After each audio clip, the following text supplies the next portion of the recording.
Inclinons nos têtes pour la prière. Bien-aimé Père Céleste, nous avons entendu le chant « Crois seulement ». Cela nous fait savoir que c'est tout ce que nous devons faire pour hériter n'importe laquelle des promesses de Dieu, juste les croire. Car il est écrit « Toutes choses sont possibles à ceux qui croient ». Nous crions alors, comme l'homme qui avait l'enfant épileptique, « Seigneur, je crois, viens au secours de mon incrédulité ». Nous te remercions pour ta grande puissance, la glorieuse révélation de toi-même que tu nous as donnée en ces derniers jours.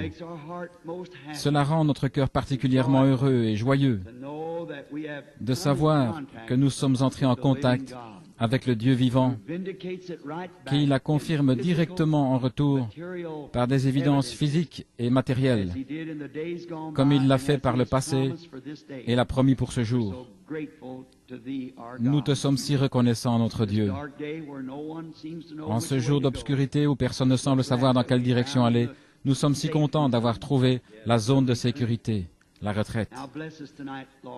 Maintenant, bénis-nous ce soir, Seigneur, alors que nous parlons de ta parole et les promesses qui nous ont été données. Puissions-nous les entretenir dans notre cœur, les chérir avec respect et y obéir avec une discipline vraiment divine, car nous le demandons au nom de Jésus. Amen.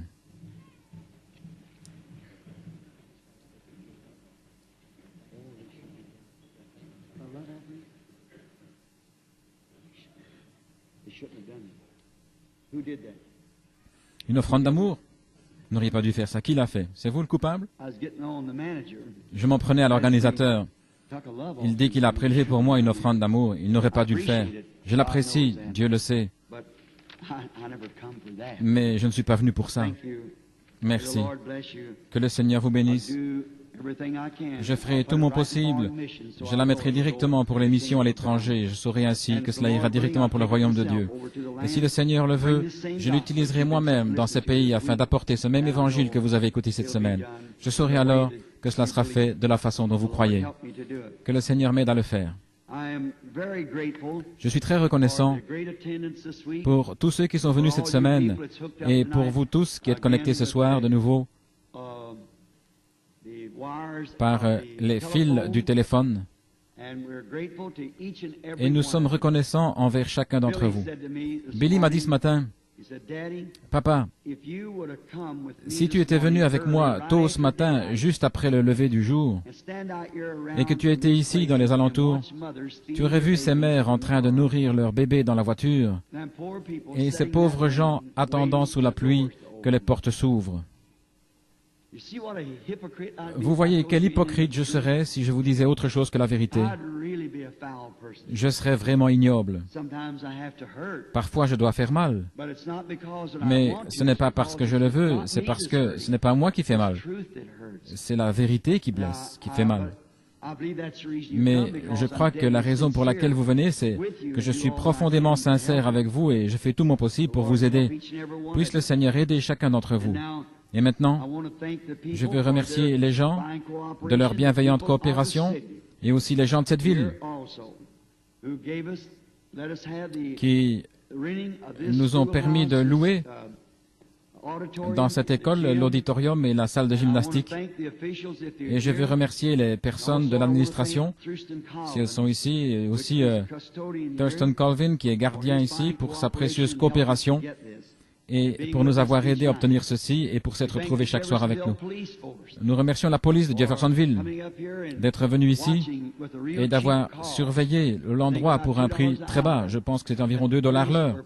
La police est venue ici en service spécial pour parquer les voitures, veiller à ce que rien n'arrive et que tout soit en ordre. Nous leur sommes reconnaissants. Et aussi le machiniste. Je l'ai remarqué. Et vous tous qui dépendez d'ici, nous vous sommes certainement reconnaissants. Je remercie chacun de vous pour les cadeaux. Billy m'en a apporté plusieurs cet après-midi. Et il y avait des boîtes de bonbons. Et l'un d'eux représentait les béatitudes avec une image de Christ ouvragée à l'intérieur. C'était le sermon sur la montagne. Et c'était vraiment beau. Je vous remercie beaucoup. Il y a tellement de choses. Je ne sais pas comment vous remercier. Et aussi pour votre sponsoring et le financement des réunions. Nous apprécions certainement cela de tout notre cœur. Que le Seigneur vous bénisse chacun richement. Billy m'a dit que beaucoup de personnes avaient demandé un entretien privé pendant ce temps et que beaucoup avaient des petits bébés à faire consacrer. Oh, comme j'aimerais faire cela. Mais vous voyez, quand je suis venu cette fois-ci, c'était si urgent que j'ai dû rester tout le temps à étudier cette parole et dans la prière afin d'apporter ces messages. Voyez-vous, ils sont extraordinaires pour nous, parce qu'il s'agit de trouver la volonté de Dieu et de dire ensuite les choses, et tout cela doit concorder, et je dois demander à Dieu exactement ce qu'il faut apporter. Maintenant, Dieu voulant, nous reviendrons bientôt dès que nous pourrons disposer d'un jour. J'ai fait une proposition où j'ai mentionné quelque chose à propos de Pâques. Je ferais mieux de contrôler parce que je crois que j'ai quelque chose de prévu en Californie à cette époque-là. Ainsi, c'est peut-être inexact. Cependant, lorsque nous reviendrons au tabernacle, nous vous enverrons une carte, l'Église, vous donnant la date et l'heure. Peut-être qu'à ce moment-là, je n'ai de nouveau pas consacré de temps à la prière pour les malades. Nous n'avons pas eu un seul service où nous ayons amené les gens pour que l'on prie pour eux. Nous les avons envoyés à l'extérieur. Et nos frères ici ont prêché, frère Leevale et ses autres frères ont prêché, ont prié pour les malades et ont baptisé d'eau, le baptême, me permettant ainsi de rester seul avec la parole. Nous remercions ces frères. Ils ont fait un superbe travail. Et il y a ici tellement d'amis que j'aimerais rencontrer.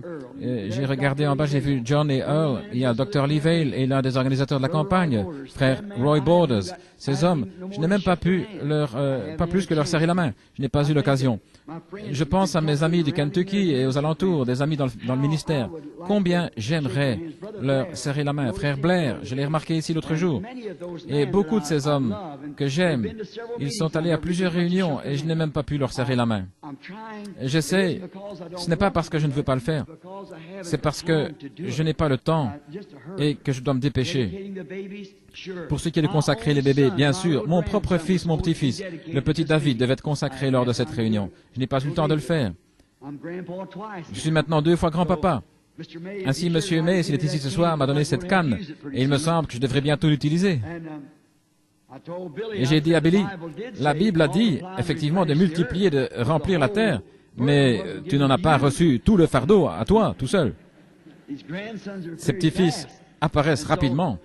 Et souvenez-vous, ma belle-fille était stérile au début. Elle ne pouvait pas avoir d'enfant. Mais un jour, en quittant une réunion, le Seigneur me parla et je lui dis, « Lois, tu auras un fils. Le Seigneur t'a béni, ton trouble féminin a disparu. » Et le petit Paul est venu au monde 9 mois plus tard. 2 mois avant la naissance de ce bébé, j'étais à table un matin en train de déjeuner. Et Lois et Billy étaient assis de l'autre côté de la table. Et j'ai vu Lois en train de nourrir un petit bébé entouré d'une couverture rose, ou plutôt bleue, et Billy était assis dans le coin en train de donner à manger au petit Paul. J'ai dit, Billy, je viens d'avoir une vision. Lois était en train de nourrir un bébé entouré d'une couverture bleue. Il a dit, voilà que ma tournée de chasse tombe à l'eau. Et ça fait juste dans 9 mois. 11 mois plus tard, le petit David naissait. Et je n'ai pas encore pu le consacrer au Seigneur. Et je ne le pourrai pas avant notre retour. Ainsi, vous voyez ce que c'est. Combien j'aime les gens et leur compagnie. Mais nos frères ont prié pour les malades. Et je sais que ce fut un succès. Chaque soir, nous avons prié pour les malades, l'un posant les mains à l'autre, ce qui nous a permis de toucher l'ensemble. Mais peut-être que, Dieu voulant, je l'inscrirai sur la carte si nous l'envoyons. Lorsque je reviendrai, j'aimerais de nouveau consacrer environ 2 ou 3 jours uniquement à la prière pour les malades. Et de cette manière faire ce que nous pouvons dans ce sens. Je veux de nouveau remercier les gens de leur aide. Maintenant, durant quelques instants, je vais faire quelques remarques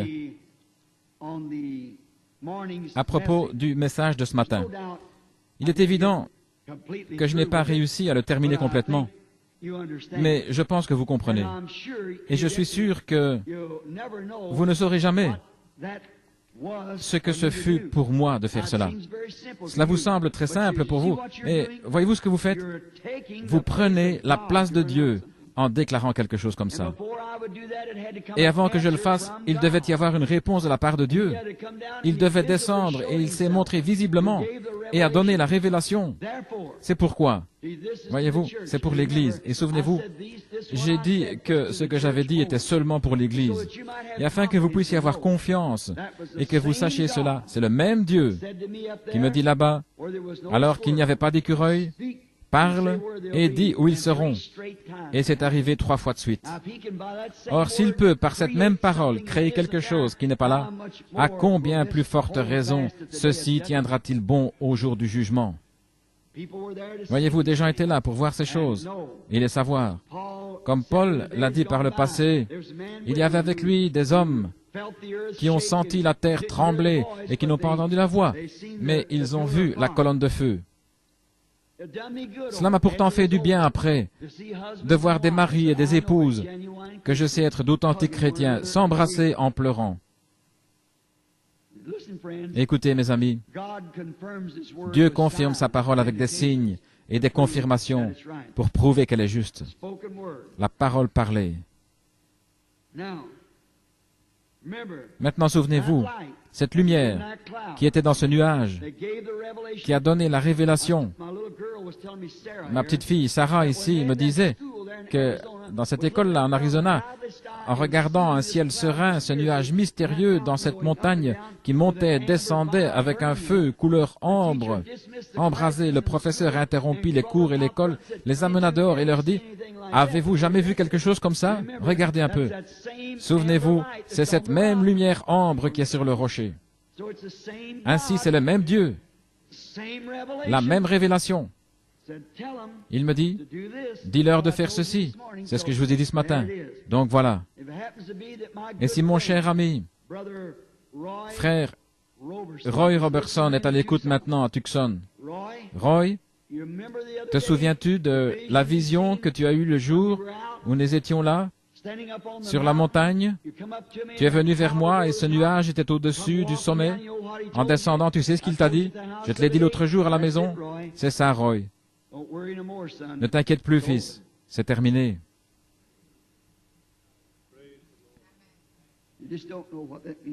Vous ne savez pas ce que ça signifie. C'est la grâce. Il vous aime. Et vous aimez-le. Servez-le humblement et adorez-le le reste de vos jours. Soyez heureux. Allez, vivez comme vous êtes. Si vous êtes heureux, continuez ainsi. Ne refaites plus jamais quelque chose de mal comme ça. Allez simplement, c'est la grâce de Dieu. Maintenant, je veux prier de nouveau avant que nous entrions dans la parole. Combien veulent prier pour moi? Je vais simplement d'une réunion à l'autre. Voulez-vous prier? Vous savez, j'aimerais vous chanter un petit chœur, nous tous ensemble, avant d'en venir à la parole, simplement afin que nous sachions que Dieu, simplement une petite consécration. Avez-vous déjà entendu ce petit chœur? Il prend soin de vous. Par temps radieux et dans le chagrin, il prend soin de vous. La petite dame vient maintenant au piano. Oh, je vais aussi remercier cette petite dame, je ne savais pas qui c'était. C'est l'une des filles de diacre ici, certainement. La petite fille de frère Wheeler, elle est devenue grande maintenant. C'était un tout petit enfant qui s'asseyait sur mes genoux il n'y a pas longtemps, et maintenant, c'est une jeune femme. Ainsi, je la remercie certainement d'avoir utilisé son talent dans la musique, et elle joue maintenant avec beaucoup de douceur. Voudriez-vous nous donner un accord, sœur, tous ensemble maintenant?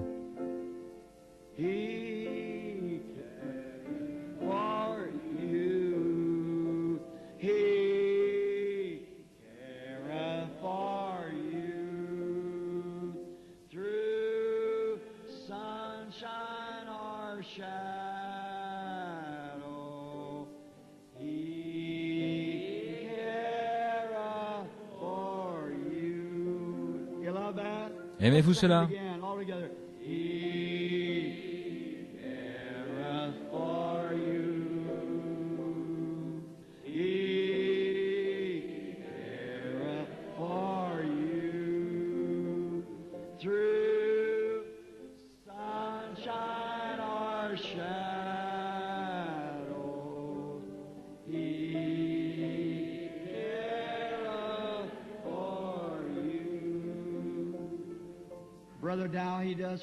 Frère Dow, il prend aussi soin de vous.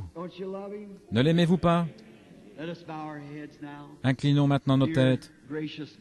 Ô Dieu bienveillant, ces petites notes ici renferment certaines choses que je dois dire aux gens.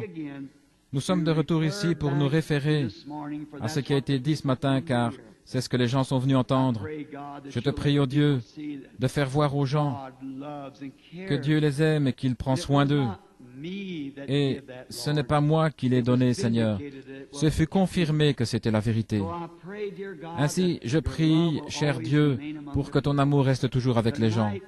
Ce soir, alors que nous devons nous séparer après cette réunion et rentrer chez nous, il y a quelque chose qui nous tiraille intérieurement. Seigneur, je te prie de bénir ces gens. Maintenant, alors que nous nous approchons de la parole, dans la prière, et que nous nous approchons de la parole écrite, nous te demandons de prendre cette parole écrite et de la rendre vivante pour nous ce soir. Et lorsque nous quitterons ensuite ce bâtiment pour nous séparer et regagner nos différentes demeures, puissions-nous dire, comme ceux qui venaient d'Emmaüs, qui avaient marché avec lui toute la journée, sans pourtant le reconnaître.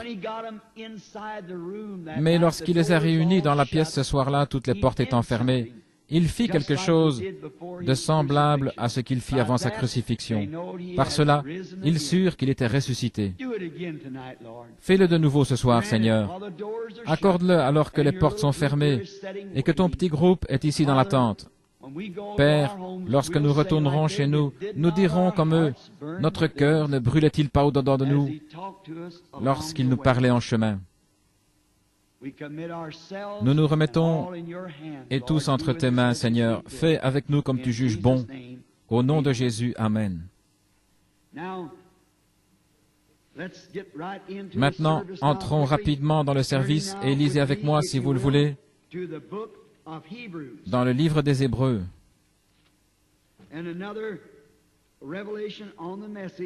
C'est d'une autre révélation sur le message que nous parlerons juste pour quelques instants ce soir, si le Seigneur le veut. Puis, après avoir lu les 3 premiers versets de Hébreux 7, de 1 à 3, nous les commenterons. Et nous ne savons pas ce que le Seigneur fera. Nous ne savons pas. Tout ce que nous faisons, c'est juste croire, veiller, prier. Est-ce juste? Et croire qu'il fera tout concourir au bien de ceux qu'il aime parce qu'il l'a promis.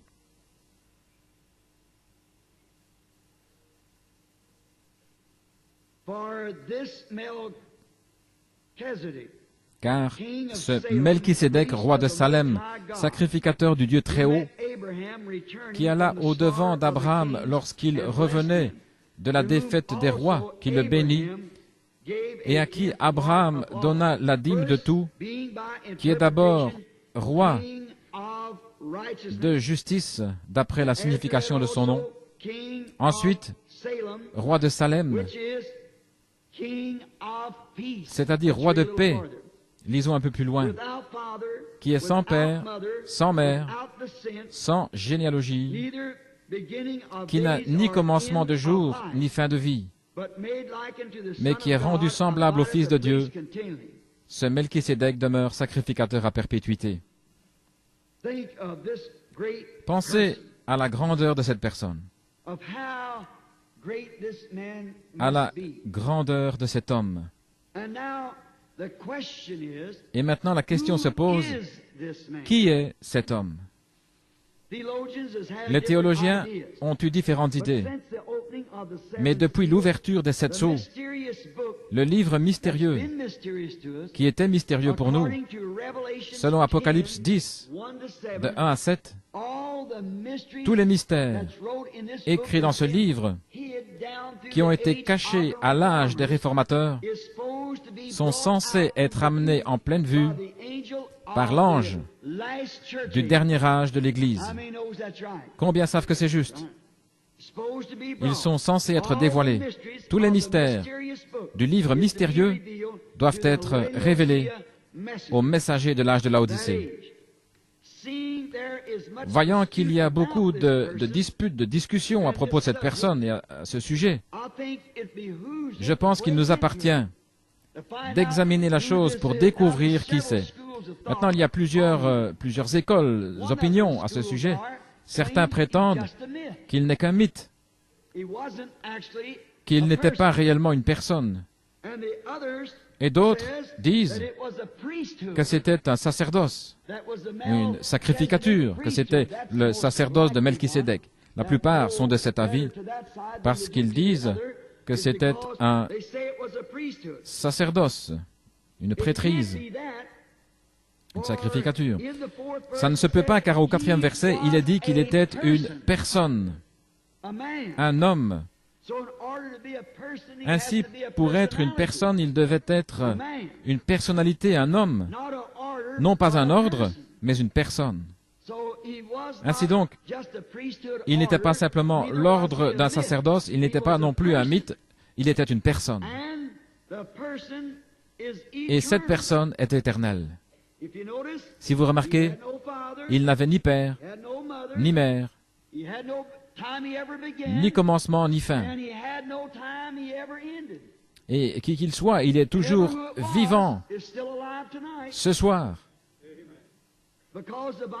Parce que la Bible dit ici qu'il n'avait ni père, ni mère, ni commencement de jour, ni fin de vie. Ainsi, ce doit être une personne éternelle. Est-ce juste? Une personne éternelle. Ainsi, cela ne peut être qu'une personne, c'est Dieu, parce qu'il est le seul qui soit éternel. Dieu. J'aimerais que vous lisiez 1 Timothée 6, 15 et 16, si vous le voulez bien. Maintenant, la chose que j'affirme, c'est qu'il était Dieu, parce qu'il est la seule personne à pouvoir être immortel. Et c'est Dieu se changeant en une personne. C'est ce qu'il était. Ni père, ni mère, ni commencement de vie, ni fin de jour. Maintenant, nous découvrons dans les Écritures que beaucoup enseignent qu'il y a 3 personnalités dans la divinité. Or, vous ne pouvez pas avoir de personnalité sans que cela soit une personne. Il faut une personne pour faire une personnalité. Un pasteur baptiste est venu me trouver chez moi il y a quelques semaines, où il m'a plutôt téléphoné, et il m'a dit, un jour où vous aurez le temps, j'aimerais vous corriger à propos de la divinité. Je lui ai dit, j'ai le temps en ce moment, parce que je veux être dans le vrai, et nous mettons tout le reste de côté pour cela. Alors il est venu, il m'a dit, frère Branham, vous enseignez qu'il n'y a qu'un seul Dieu. Je lui ai répondu, oui monsieur. Il a dit, eh bien, je crois qu'il y a un Dieu, mais un Dieu en 3 personnes. Et j'ai dit, monsieur, pourriez-vous répéter ça? Il a dit, un Dieu en 3 personnes. Je lui ai demandé, où êtes-vous allé à l'école? Et il m'a nommé un collège biblique. Je lui ai dit, je peux croire ça. Mais vous ne pouvez pas être une personne sans être une personnalité, et si vous êtes une personnalité, vous êtes une personnalité pour vous-même. Vous êtes un être séparé et individuel. Et il m'a dit, eh bien, les théologiens ne peuvent même pas l'expliquer. Et j'ai dit, c'est par révélation. Et il a dit, je ne peux pas accepter de révélation. Je lui ai dit, alors il n'y a aucun moyen que Dieu vous atteigne, parce que c'est caché aux yeux des sages et des intelligents. Et c'est révélé aux enfants, révélé, une révélation, révélée aux enfants qui sont prêts à l'accepter, à en prendre. Et j'ai ajouté, il n'y a aucun moyen pour que Dieu se fasse connaître à vous, et vous vous fermez à lui. La Bible entière est la révélation de Dieu. L'Église entière est bâtie sur la révélation de Dieu. Il n'y a aucun moyen de connaître Dieu si ce n'est pas révélation. Celui à qui le Fils veut le révéler, une révélation. Tout est révélation. Ainsi, en n'acceptant pas la révélation, vous n'êtes qu'un théologien froid, et il n'y a aucun espoir pour vous. Maintenant, nous découvrons que cette personne n'avait ni père, ni mère, ni commencement de jour, ni fin de vie. C'était Dieu, enmorphé. Le mot grec signifiant « changer » fut utilisé. Il se changea enmorphé d'une personne. Une personne, le mot grec enmorphé, fut pris au théâtre, où une personne change de masque pour devenir un autre personnage. Comme à l'école récemment, je crois que c'était juste avant que Rebecca passe son diplôme, ils ont eu une des pièces de Shakespeare. Et un jeune homme devait changer de vêtements plusieurs fois, parce qu'il devait jouer 2 ou 3 rôles différents, tout en étant la même personne. Une fois, il jouait le méchant. Et lorsqu'il apparut la fois suivante, c'était un autre personnage. Or, le mot grec enmorphé signifie qu'il change de masque. Et c'est ce que Dieu a fait. C'est le même Dieu tout le temps. Dieu, sous la forme du Père, de l'Esprit, de la colonne de feu. Ce même Dieu a été fait chair et habita parmi nous, enmorphé. Il fut manifesté de telle manière qu'on puisse le voir. Et maintenant, ce même Dieu est le Saint-Esprit. Père, Fils, non pas 3 dieux, mais 3 fonctions, 3 actes du Dieu unique. La Bible dit qu'il y a un seul Dieu, non pas 3, mais c'est ainsi qu'il ne pouvait pas, vous ne pouvez pas redresser ceci, avoir 3 dieux. Vous ne vendriez jamais ça à un juif, laissez-moi vous le dire, à quelqu'un qui sait mieux, car il sait qu'il n'y a qu'un seul Dieu. Remarquez, comme un sculpteur, il cache son travail avec un masque. C'est ce que Dieu a fait en cet âge. Tout cela a été caché. Toutes ces choses ont été cachées. Et elles sont censées être révélées dans cet âge. La Bible dit qu'elles seraient révélées dans les derniers temps. C'est pareil à un sculpteur qui garde son œuvre entièrement cachée jusqu'au moment où il en retire le masque, et alors la voilà. C'est ainsi qu'a été la Bible. Cela a été une œuvre de Dieu qui a été couverte, et cela a été caché depuis la fondation du monde. C'est un mystère en 7 parties, et Dieu a promis qu'en ce jour, dans l'âge de l'église de Laodicée, il retirerait le masque de tout et que nous pourrions le voir. Quelle chose glorieuse! Dieu, enmorphé, masqué dans une colonne de feu. Dieu, enmorphé dans un homme appelé Jésus. Dieu, enmorphé dans son Église. Dieu au-dessus de nous. Dieu avec nous. Dieu en nous. La condescendance de Dieu. Là où il était saint, personne ne pouvait le toucher. Il s'est établi sur la montagne, et même si un animal touchait la montagne, il devait mourir. Puis Dieu descendit, changea de tente, et vécut avec nous, devint l'un de nous. Et nous l'avons touché. La Bible dit dans 1 Timothée 3,16, sans contredit, le mystère de la piété est grand. Dieu a été manifesté dans la chair. Des mains l'ont touché. Dieu a mangé de la viande, il a bu de l'eau. Dieu a dormi, Dieu a pleuré. Il était l'un de nous. C'est merveilleusement typifié dans la Bible. C'était Dieu au-dessus de nous, Dieu avec nous. Maintenant, c'est Dieu en nous, le Saint-Esprit, par la 3e personne, la même personne. Dieu descendit, fut fait chair, mourut en Christ, afin de pouvoir purifier l'Église et ainsi entrer en elle et avoir communion. Dieu aime la communion, c'est pour cela qu'il créa l'homme au commencement, pour la communion. Dieu habite seul, avec des chérubins. Maintenant, remarquez, il créa l'homme et celui-ci tomba. Il est donc descendu et a racheté l'homme parce que Dieu aime être adoré.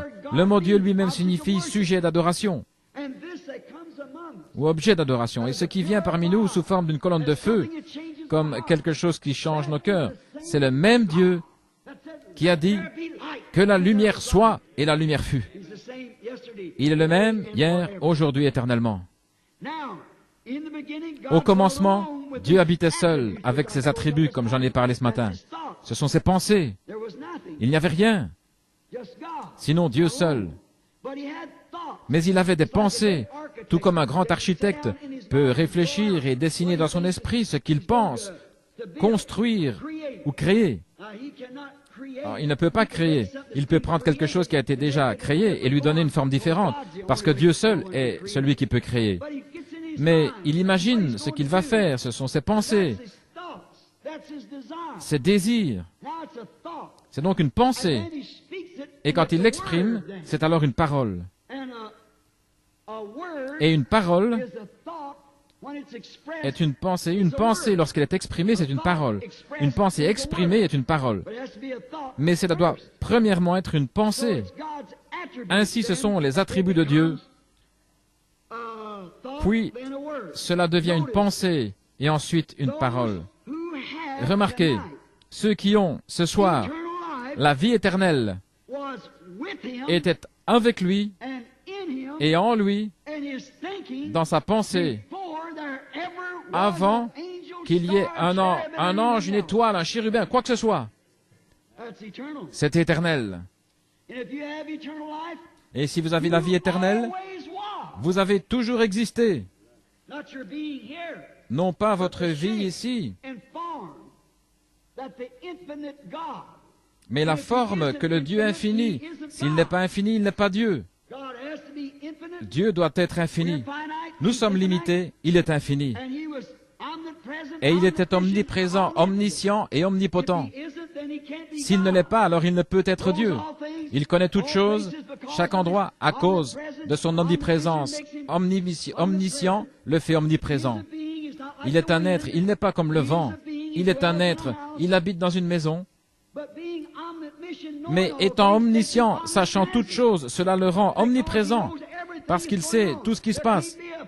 Il ne peut pas y avoir une puce qui cligne des yeux sans qu'il le sache. Et il savait avant que le monde existe combien de fois elle clignerait des yeux et combien de suifs elle contiendrait. Ça, c'est être infini. Avant qu'il y ait un monde. Et nous ne pouvons pas le saisir dans notre esprit, mais c'est Dieu. Dieu infini. Et souvenez-vous, vous, vos yeux, votre stature, tout ce que vous étiez dans sa pensée dès le commencement. Et tout ce que vous êtes, c'est l'expression parole. Après l'avoir pensé et la prononcée, vous voilà. Si ce n'est pas ainsi, si vous n'étiez pas dans sa pensée, il n'y a aucun moyen du tout pour vous d'être là un jour. Car il est celui qui donne la vie éternelle. Vous vous souvenez, comme nous avons lu dans les Écritures, cela ne dépend ni de celui qui veut, celui qui court, mais de Dieu. Et afin que sa prédestination demeure vraie, il a pu choisir avant n'importe quel temps. Dieu est souverain dans son choix. Le saviez-vous? Dieu est souverain. Qui était là-bas pour lui indiquer une meilleure façon de faire le monde? Qui oserait lui dire qu'il dirige mal son affaire? Même la parole elle-même est souveraine. Même la révélation est souveraine. Il révèle à qui il veut. La révélation elle-même est souveraine en Dieu. Voilà pourquoi les gens cognent sur les choses, bondissent sur les choses, frappent sur les choses, ne sachant pas ce qu'ils font. Dieu est souverain dans ses œuvres. Maintenant, nous le trouvons au commencement avec ses attributs. Vous étiez alors avec lui. C'est à ce moment-là que le livre de vie apparaît. Maintenant, nous lisons ici, dans Apocalypse au chapitre 13, le verset 8, que la bête qui viendra sur la terre en ces derniers jours séduira tous les gens qui s'y trouvent et dont les noms ne furent pas écrits dans le livre de la vie de l'agneau avant la fondation du monde. Pensez-y. Avant que Jésus naisse, 4000 ans avant qu'il vienne sur la terre, et plusieurs milliers d'années avant que vous y veniez, Jésus, dans la pensée de Dieu, est mort pour les péchés du monde, et le livre de vie fut fait, et votre nom fut placé dans ce livre de vie avant la fondation du monde. C'est la vérité de la Bible. Voyez-vous, votre nom fut ordonné de Dieu et placé dans le livre de vie avant la fondation du monde. Vous étiez là dans ses attributs. Vous ne vous en souvenez pas? Non, parce que vous êtes simplement une partie de sa vie. Vous êtes une partie de Dieu, lorsque vous devenez un fils ou une fille de Dieu, de même que vous êtes une partie de votre Père terrestre. C'est vrai. Vous êtes, le mâle porte l'hémoglobine, le sang. Et lorsque cela a passé dans l'œuf, dans l'ovule, alors vous devenez une partie de votre père, et votre mère est aussi une partie de votre père. Ainsi, vous êtes tous une partie de votre père. Gloire. Cela laisse complètement la dénomination de côté. Certainement. Dieu en tous, le seul endroit. Remarquez maintenant son attribut. Donc l'attribut fut premièrement Dieu, la pensée, l'attribut lui-même, tout en un, sans être exprimé. Puis deuxièmement, lorsqu'il l'exprima, il devint alors la parole. Ensuite, la parole a été faite chair et habitée parmi nous. Saint Jean, chapitre 1er et verset 1er. Remarquez, c'est au commencement, mais avant ce qui se trouve, ce qui est éternel. Remarquez, au commencement était la parole. Lorsque le temps commença, c'était la parole. Mais avant d'être la parole, c'était un attribut, une pensée. Puis elle fut exprimée. Au commencement, il y avait l'expression, la parole. Maintenant, nous arrivons à l'endroit où se trouve Melchisédek. C'est cette personne mystérieuse. Au commencement était la parole, et la parole était avec Dieu, et la parole était Dieu. Puis la parole a été faite chair, et elle a habité parmi nous. Maintenant, retenez ça. Remarquez. Son premier être était esprit. Dieu surnaturel. D'accord? Le grand éternel. Deuxièmement, il commença à se donner une forme se rapprochant de la chair, dans une théophanie, comme on l'appelle. La parole, un corps. C'est donc l'état dans lequel il était lorsqu'il rencontra Abraham et qu'il fut appelé Melchisédek. Il était sous la forme d'une théophanie. Maintenant, nous allons y arriver et prouver cela dans quelques minutes, si le Seigneur le veut. Il était la parole. Une théophanie. C'est quelque chose que vous ne pourriez pas voir. Cela pourrait être ici même, en ce moment. Et vous ne pourriez pourtant pas le voir. C'est pareil. Eh bien, la télévision, c'est dans une autre dimension. La télévision, des gens en ce moment même se déplacent dans cette salle en chantant. Il y a aussi des couleurs. Mais l'œil est sensible aux 5 sens seulement. Ou plutôt, tout votre être est sensible aux 5 sens seulement. Et vous n'êtes sensible qu'à ce que vous pouvez voir dans les limites de la vue. Mais il y a une autre dimension qui peut être perçue après transformation au moyen de la télévision.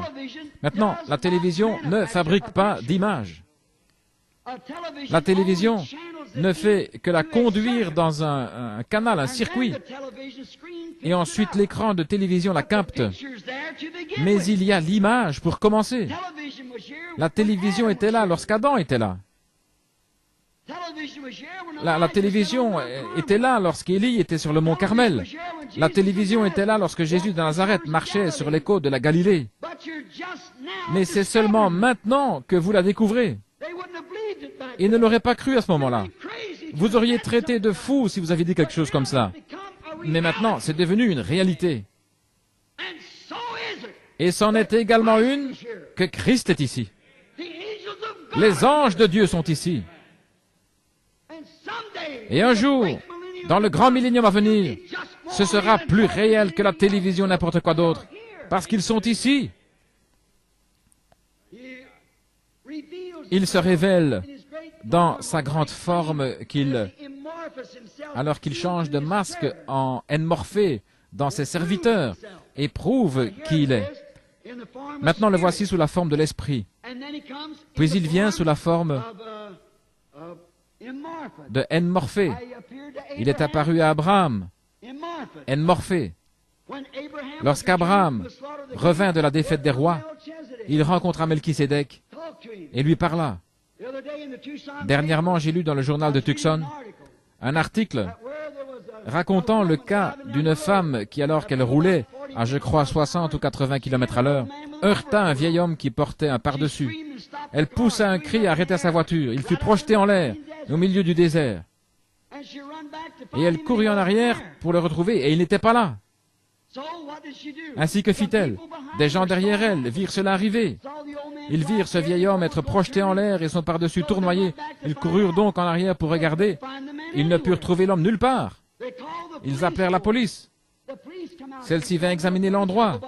Il n'y avait personne là. Eh bien, chacun d'eux témoigna que la voiture fit un soubresaut et heurta l'homme. Il s'éleva en l'air et tout le monde vit cela. Des témoins se trouvant dans 2 ou 3 voitures virent cela arriver.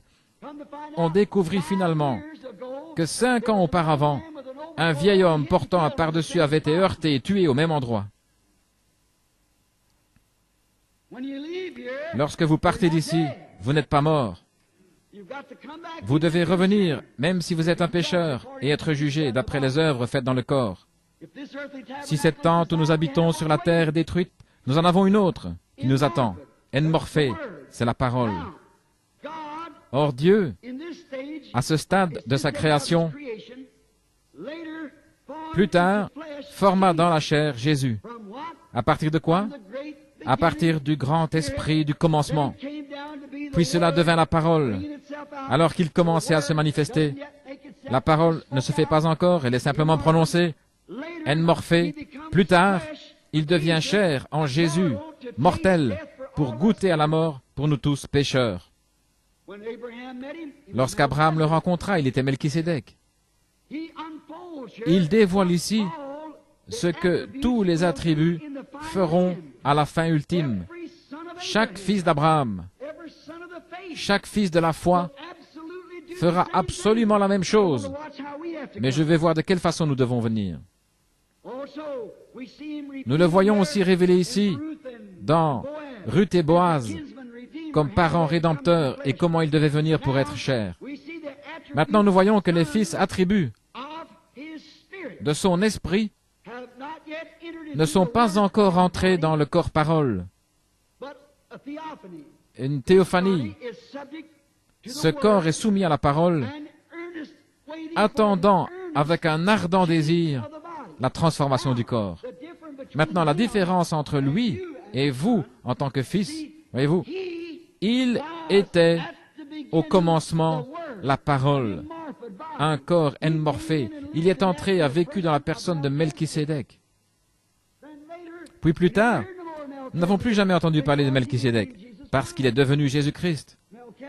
Melchisédek était le sacrificateur, mais il est devenu Jésus-Christ. Or, vous avez contourné cela, parce que sous cette forme, il connaissait toutes choses. Et vous n'avez encore jamais été capable de connaître cela. Vous êtes venu comme Adam, comme moi. Vous avez passé de l'attribut à la chair pour être tenté. Mais, lorsque cette vie ici sera terminée, si cette tente où nous habitons sur la terre est détruite, nous en avons déjà une autre qui nous attend. C'est là que nous allons. C'est la parole. Alors nous pouvons regarder en arrière et voir ce que nous avons fait. Maintenant, nous ne le comprenons pas. Nous ne sommes pas encore devenus la parole. Nous sommes simplement devenus l'homme chair. Non la parole. Mais, et regardez bien, cela montre clairement que vous ne serez jamais la parole, à moins d'avoir été une pensée au commencement. Cela prouve la prédestination de Dieu. Voyez-vous, vous ne pouvez pas être la parole à moins d'être une pensée. Vous deviez être premièrement dans la pensée. Mais vous voyez, afin de supporter la tentation, vous avez dû contourner la théophanie. Vous avez dû descendre ici dans la chair pour être tenté par le péché. Et alors, si vous, tout ce que le Père m'a donné viendra à moi, et je le ressusciterai au dernier jour. Vous voyez, vous deviez être là d'abord. Alors vous voyez, il est descendu suivant la ligne normale, allant de la tribu à... Avant la fondation du monde, son nom fut mis dans le livre de la vie de l'agneau. Puis de là, il est devenu la parole, la théophanie, qui pouvait apparaître et disparaître. Puis il est devenu chair. Et est reparti. Il a ressuscité ce même corps dans un état glorifié. Mais vous avez contourné la théophanie et êtes devenu l'homme chair pour être tenté par le péché. Et alors, si cette tente où nous habitons sur la terre est détruite, nous en avons déjà une autre qui nous attend. Nous n'avons pas encore les corps, mais regardez, lorsque ce corps reçoit l'Esprit de Dieu, la vie immortelle à l'intérieur de vous, cela rend ce corps soumis à Dieu. Alléluia. Celui qui est né de Dieu ne pratique pas le péché. Il ne peut pas pécher. Romains 8:1. Il n'y a donc maintenant aucune condamnation pour ceux qui sont en Christ Jésus. Ils ne marchent pas selon la chair, mais selon l'Esprit. Vous y voilà. Voyez-vous, cela rend votre corps soumis. Vous n'avez pas à dire, oh, si je pouvais simplement arrêter de boire, si je pouvais seulement entrer simplement en Christ et tout cela disparaît. Voyez-vous, parce que votre corps est soumis à l'Esprit. Il n'est plus soumis aux choses du monde. Elles sont mortes. Elles sont mortes. Vos péchés sont ensevelis dans le baptême. Et vous êtes une nouvelle création en Christ. Et votre corps devient soumis à l'Esprit. Et vous essayez de vivre correctement. Comme vous, les femmes qui prétendiez avoir le Saint-Esprit et qui sortez en portant des shorts. Comment pouvez-vous faire cela? Comment l'Esprit de Dieu en vous pourrait-il vous laisser faire une telle chose? Ça ne peut simplement pas être possible, vraiment pas. Il n'est pas un esprit souillé, il est un esprit saint. Et alors, quand vous devenez soumis à cet esprit, cela fait que tout votre être est soumis à cet esprit. Et cet esprit n'est rien d'autre au monde que cette semence parole rendue manifeste ou vivifiée. Alléluia. Rendue vivante. Et quand la Bible dit, ne fais pas ceci, ce corps lui obéit rapidement. Il n'y a pas de question. Et qu'est-ce que c'est? C'est le gage de la résurrection. Ce corps ressuscitera, car cela a déjà commencé. Il était une fois sujet au péché, dans le bourbier et la corruption, mais maintenant il a le gage. Il est devenu céleste. Alléluia. C'est le gage que vous allez dans l'enlèvement. C'est le gage. Une personne malade qui se meurt, pour qu'il ne reste plus que la mort. C'est tout ce qui peut arriver. J'ai vu l'ombre de personnes dévorées par le cancer et la tuberculose, et je les ai revues un peu plus tard, parfaitement normales et pleines de force.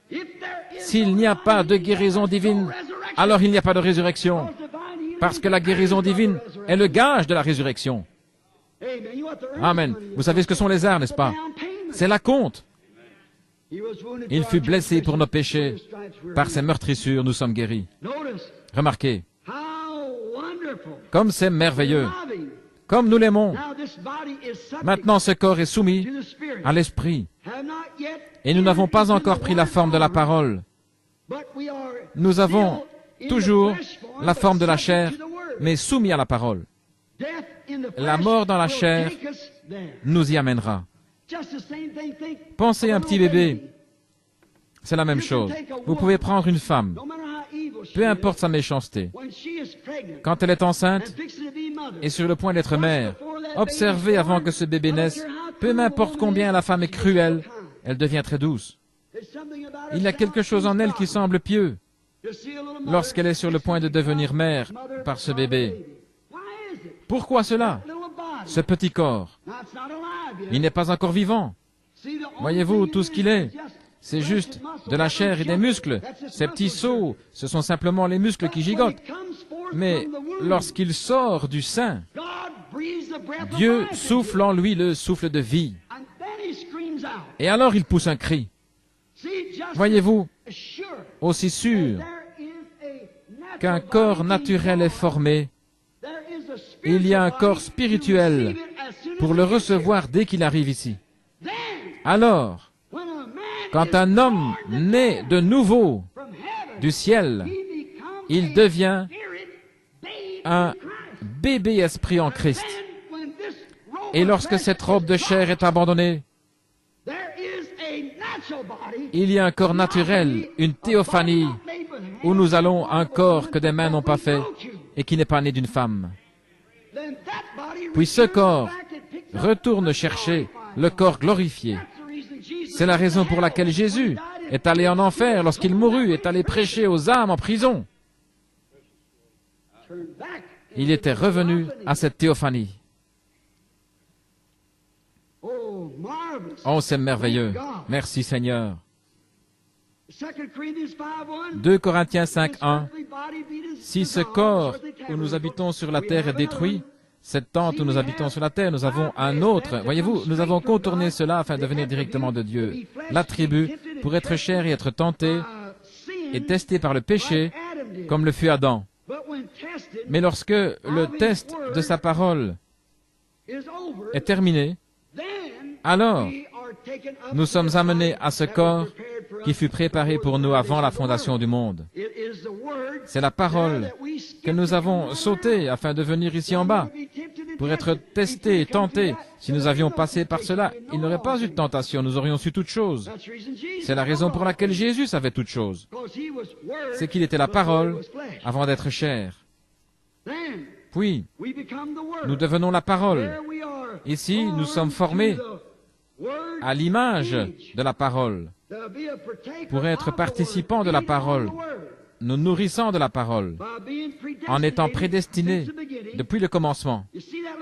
Vous voyez cette petite étincelle de vie que vous aviez en vous dès le commencement, dès que vous avez commencé votre voyage. Beaucoup parmi vous peuvent s'en souvenir. Vous vous êtes joints à cette église-ci, à cette église-là. Vous avez eu ceci et cela, rien ne vous a satisfait. C'est vrai. Mais un jour, vous l'avez simplement reconnu. C'est vrai. L'autre soir, j'enseignais quelque part, je crois que c'était en Californie ou en Arizona, à propos de... Je crois que j'ai raconté ici la petite histoire de l'homme qui avait placé un œuf d'aigle sous une poule. Et quand cet aigle était clos, c'était l'oiseau le plus bizarre que ces poulets aient jamais vu. Mais il s'est promené de ci, de là. Il n'était pas à sa place parmi eux, c'était le plus laid. Parce qu'il n'arrivait simplement pas à comprendre comment cette poule pouvait glousser, gratter ce tas de fumier et manger ça. Il ne pouvait pas saisir cela. Elle disait, viens ici, fais la fête, mon chéri. Eh bien, il était un aigle. Il ne mangeait simplement pas de cette façon. Ce n'était pas sa nourriture. Si elle attrapait des sauterelles, et, vous savez, elle appelait les petits poussins, et ces petits poussins s'en allaient manger en gazouillant. Et le petit aigle ne pouvait simplement pas le faire. Ça lui paraissait pas juste. Un jour, sa maman partit à sa recherche. Et il entendait cette poule glousser. Et il essayait de son mieux d'y arriver aussi, mais il ne pouvait pas.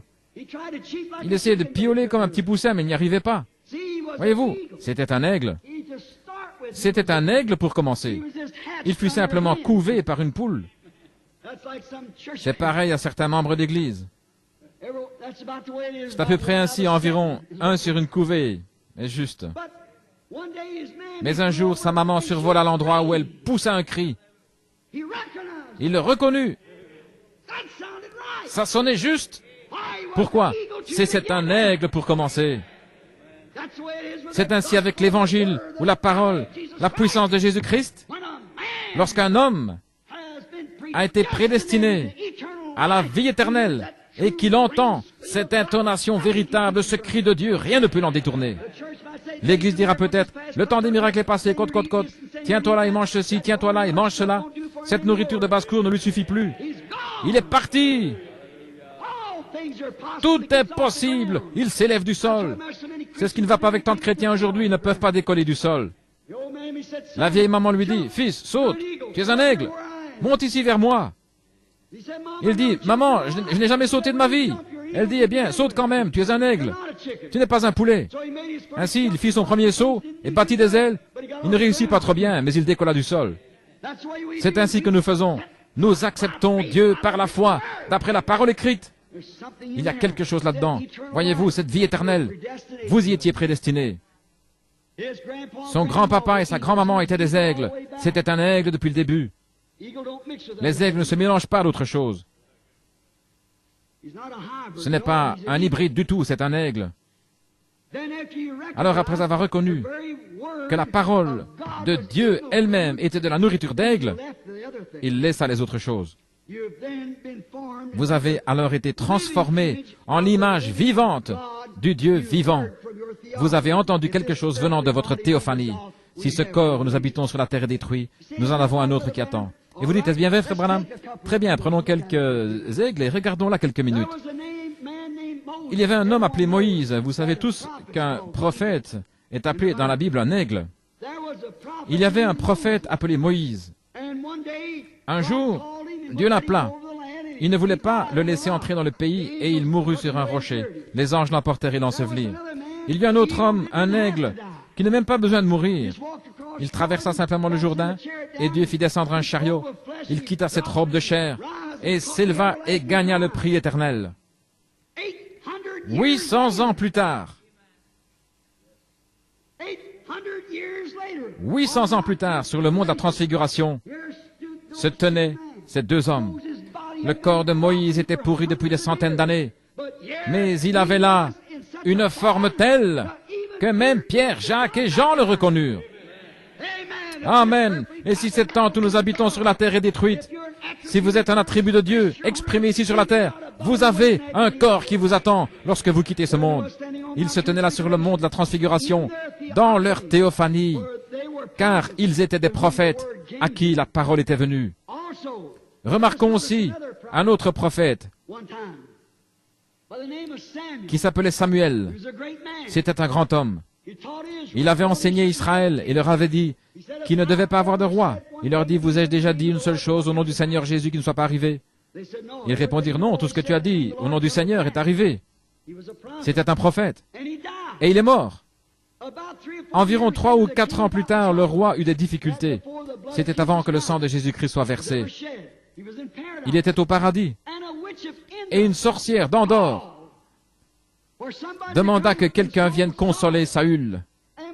Et lorsque la sorcière le vit là, debout, elle s'écria, « Je vois un Dieu qui monte de la terre. » Et après que l'homme ait été mort, enseveli, et qu'il est pourri dans la tombe, il se tenait là, dans cette caverne, revêtu de sa robe de prophète, et il était toujours un prophète. Car il a dit, « Pourquoi m'as-tu tiré de mon repos, puisque tu es devenu l'ennemi de Dieu? » Observez-le prophétiser. Demain soir, vers cette même heure, tu seras avec moi. Il était toujours un prophète, bien qu'il ait quitté ce corps. Voyez-vous, il vint ici était une partie de cette parole. Il entra donc de la vie de la chair dans le corps qui avait été préparé pour lui avant la fondation du monde. Il entra dans la théophanie, ce qui était la parole. Avez-vous saisi ça? C'est là que tous les croyants vont lorsque nous nous en allons d'ici. Alors dans cette forme, le voile alors est levé. Vous voyez que vous êtes aussi la parole lorsque vous entrez là-dedans. De même qu'un petit bébé, comme je l'ai dit il y a quelques instants. Maintenant, remarquez, gloire à Dieu pour l'ouverture de ces sceaux qui nous permettent de connaître ces choses. Maintenant, la véritable révélation de Melchisédek apparaît et elle montre qu'il était Dieu, la parole, avant de devenir chair. Dieu, la parole, parce qu'il devait l'être. Personne d'autre ne pouvait être immortel comme lui. Voyez-vous, j'ai eu un père et une mère, vous aussi. Jésus avait un père et une mère. Mais cet homme n'avait ni père, ni mère. Jésus eut un commencement, cet homme pas. Jésus donne à sa vie, cet homme ne le pouvait pas parce qu'il était la vie. Et c'est absolument le même homme tout le temps. J'espère que Dieu vous le révèle. Absolument la même personne tout le temps. Remarquez son titre. Roi de justice. Hébreux 7.2. Roi de justice et roi de paix. Il est deux rois. Maintenant observez. Hébreux 7.2. Roi de justice et aussi roi de paix. Il est deux rois là. Or, depuis qu'il est venu dans la chair et que son corps a été enlevé dans Apocalypse 21.16, il est appelé le roi des rois. Il est tous les trois à la fois. Voyez-vous? Roi Dieu, roi théophanie, roi Jésus. Il est le roi des rois. Tous s'est rencontrés comme l'âme, le corps et l'esprit. Tous finissent par n'en former qu'un. Il est aussi le Père, qui était en premier, le Fils et le Saint-Esprit, l'Esprit, roi de justice, l'attribut, esprit, la théophanie, roi de paix, la théophanie. Et dans la chair, il était roi des rois, la même personne. Quand la théophanie, lorsque Moïse le vit dans Exode 33, 2, il était une théophanie. Moïse voulait voir Dieu. Il avait entendu sa voix, il l'avait entendu lui parler, il l'avait vu là dans un buisson sous la forme d'une grande colonne de feu. Et Moïse dit, « Qui es-tu? Je veux savoir qui tu es. Si tu me laisses te voir, j'aimerais voir ta face. » Il dit, « Aucun homme ne peut voir ma face. » Il ajouta, « Je mettrai ma main sur tes yeux, et je passerai, et tu pourras voir mon dos, mais non ma face. » Voyez-vous? Et lorsqu'il passa, c'était le dos d'un homme. C'était la théophanie. Alors, la parole qui est venue à Moïse, « Je suis », c'était la parole. La parole est venue à Moïse sous la forme d'une colonne de feu dans un buisson ardent, le « Je suis ». En tant que parole de la théologie, je veux dire de la théophanie, excusez-moi, il est venu vers Abraham en tant qu'homme sous le chêne. Maintenant, regardez ceci. Un homme est venu vers Abraham. Ils étaient trois, ils sont assis sous un chêne. Et remarquez, après avoir parlé à Abraham, pourquoi est-il venu? Abraham était celui qui avait la promesse et le message du Fils qui allait venir. Et il était aussi le prophète de la parole de Dieu, qui avait confiance dans la parole de Dieu, qui considérait comme n'existant pas tout ce qui était contraire. Voyez-vous, comme la parole est parfaite, la parole est venue au prophète. Voyez-vous, il y avait là Dieu dans une théophanie. Et la Bible dit que la parole vient au prophète. Et là se trouvait la parole dans la théophanie. Maintenant vous dites, était-ce Dieu? Abraham a dit que c'était lui. Il a dit que son nom était, il l'appela Elohim. Dans Genèse 1, vous voyez ceci. Au commencement, Elohim créa les cieux et la terre. Dans Genèse 18, nous voyons qu'Abraham appela cette personne qui s'assit là et lui parla, qui put lui dire les secrets de son cœur et ce que Sarah pensait derrière lui. Abraham dit, c'est Elohim. Il était sous la forme de théophanie. Vous saisissez? Remarquez. Maintenant, nous découvrons qu'il était alors sous la forme d'une théophanie. Il l'appela Seigneur Dieu Elohim. Nous découvrons dans Genèse 18 que c'est juste. Maintenant, remarquez. Abraham, ils étaient trois ensemble. Toutefois, lorsqu'Abraham les rencontra, il dit, « Mon Seigneur ». Mais lorsque Lot, là-bas à Sodome, deux d'entre eux y allèrent, lorsqu'il les vit venir, il dit, « Mais Seigneur ». Voyez-vous ce qui s'est passé? Premièrement, Lot n'était pas un prophète. C'est juste. Il n'était pas non plus le messager de l'heure. Aussi, n'avait-il pas de révélation à propos de lui? C'est exact. Lot pouvait les appeler Seigneur, au pluriel. S'il y en avait une douzaine, il aurait toujours pu les appeler Seigneur. Mais peu importe combien Abraham envoyait, c'était toujours un Seigneur. Voilà Dieu. C'est Melchisédek. Remarquez, une fois la bataille terminée, Melchisédek servit à son enfant victorieux la communion. Pensez à cela. Une partie de lui-même. Maintenant, nous voulons voir ici, sous forme de type, la communion. Après la bataille, il donna une partie de lui-même, parce que la communion est une partie de Christ.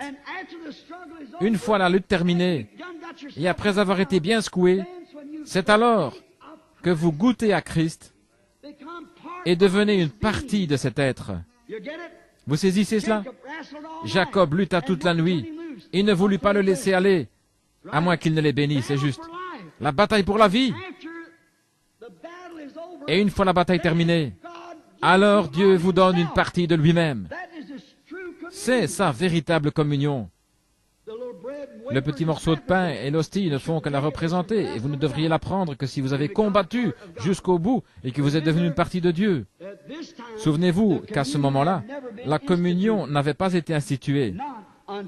Elle ne le fut qu'avant la mort de Jésus-Christ, des centaines et des centaines d'années plus tard. Mais Melchisédek, après que son fils Abraham eut remporté la victoire, Melchisédek le rencontra et lui donna du pain et du vin, montrant que lorsque cette bataille terrestre sera terminée, nous le rencontrerons dans les cieux et prendrons à nouveau la communion. Ce sera le souper des noces. Je ne boirai plus désormais de ce vin, ni ne mangerai du fruit de la vigne, jusqu'à ce que j'en mange et en boive de nouveau avec vous dans le royaume de mon Père. Remarquez, à nouveau, Melchisédek alla à la rencontre d'Abraham avant qu'il arrive chez lui. Quel type magnifique nous avons ici. Melchisédek rencontrant Abraham avant que celui-ci arrive chez lui, après la bataille. Nous rencontrons Jésus dans les airs avant d'arriver chez nous. C'est vrai. 2 Thessaloniciens nous le dit. Car nous le rencontrerons dans les airs. C'est un magnifique type de Rebecca rencontrant Isaac, dans les champs, dans la fraîcheur du jour. Nous le rencontrerons dans les airs. 2 Thessaloniciens nous le dit, car nous les vivants qui serons restés, nous ne devancerons pas ceux qui dorment, car la trompette de Dieu sonnera, les morts en Christ ressusciteront premièrement, et nous les vivants qui serons restés, nous serons tous ensemble enlevés avec eux à la rencontre du Seigneur dans les airs. Tous ces types sont parfaits.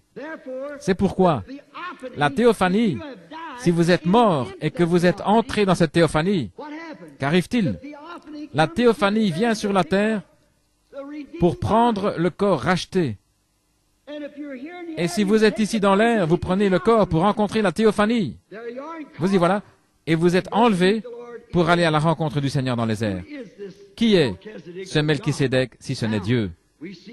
Maintenant, nous voyons ici clairement tout le secret de nos vies durant ce voyage, la mort, et où nous allons après la mort. De même, la prédestination apparaît ici clairement. Maintenant, écoutez attentivement alors que nous enseignons ceci. Les étapes du dessein éternel qu'il avait dans son secret ont maintenant été révélées. Remarquez, il y a encore 3 étapes pour conduire à la perfection. La manière qu'il utilise pour racheter le monde est pareille à celle qu'il utilise pour racheter son Église. Il rachète les gens à travers 3 étapes. Premièrement, il y a la justification, comme Luther l'a prêché. Deuxièmement, la sanctification, comme Wesley l'a prêché. Troisièmement, le baptême du Saint-Esprit, c'est juste. Puis vient l'enlèvement. Maintenant, le monde, comment a-t-il racheté le monde? La première chose qu'il a fait, lorsqu'il pécha, c'est de le laver dans le baptême d'eau. C'est vrai. Puis il laissa de la croix tomber son sang sur lui, le sanctifia et l'appela sa propriété. Puis que fait-il? De même qu'il a arraché de vous tout ce qui est du monde et qu'il a rénové le tout par le baptême ardent du Saint-Esprit, il rénovera aussi le monde. Il sera complètement brûlé par le feu et purifié de tout germe jusqu'à des millions de kilomètres d'altitude. Et tout sera nettoyé. Il y aura alors un nouveau ciel et une nouvelle terre, de même que vous êtes une nouvelle créature en Jésus-Christ, lorsque le Saint-Esprit s'empare de vous. Vous y voilà. La chose est tout ce qu'il y a de plus clair. Tout va par 3. La naissance naturelle est en 3 temps. Qu'arrive-t-il premièrement à la femme qui a un bébé? Qu'est-ce qui vient en premier? L'eau. Et ensuite, le sang. Et quel est le processus suivant? La vie. L'eau, le sang, l'esprit. Qu'arrive-t-il à la plante? Elle pourrit. Quelle est la première chose? La tige. Ensuite, l'épi. Quelle est la chose suivante? La balle. Puis le grain sort de là. Il y a les 3 étapes jusqu'à ce que cela arrive au grain. Exactement. Dieu confirme cela. Cela a toujours été juste. Dieu confirme que c'est la vérité. Cela montre clairement que celui qui est prédestiné est le seul à être considéré dans la rédemption. Avez-vous saisi? Laissez-moi répéter cela. Celui qui est prédestiné est le seul à être considéré dans la rédemption. Les gens peuvent agir comme s'ils l'étaient ou penser qu'ils le sont. Mais la véritable rédemption est pour ceux qui sont prédestinés. Parce que le mot rédempter ou racheter signifie ramener. Est-ce juste? La rédemption, racheter quoi que ce soit, c'est le ramener à sa place originale. Alléluia. Donc seuls les prédestinés seront ramenés parce que les autres ne venaient pas de là. Voyez, ramenés. Étant au commencement éternel avec lui, la vie éternelle que vous aviez, la pensée qu'il avait de vous, il voulait seulement que vous, il voulait que je me tienne à la chair, par exemple. Il voulait que vous soyez assis là ce soir. Nous accomplissons alors son dessein éternel. Et celui qui a quitté la maison est venu sur la terre seulement pour accomplir son dessein. Est-ce juste? Très bien. Alors, une fois que c'est terminé, il est ramené dans un état glorifié. Il est mûr et ramené. Ce n'est pas étonnant que Paul ait pu dire, alors qu'il construisait l'échafaud sur lequel on allait lui couper la tête, « Ô mort, où est ton aiguillon? Ô tombe, où est ta victoire? Mais grâce soit rendue à Dieu qui nous donne la victoire. » Il ajouta, « Ô mort, dis-moi comment tu peux arriver à me faire crier. Tombe, dis-moi comment tu vas me retenir, car je suis en possession de la vie éternelle. » Amen. Il le reconnut. La mort, l'enfer, la tombe, rien ne pouvait le retenir.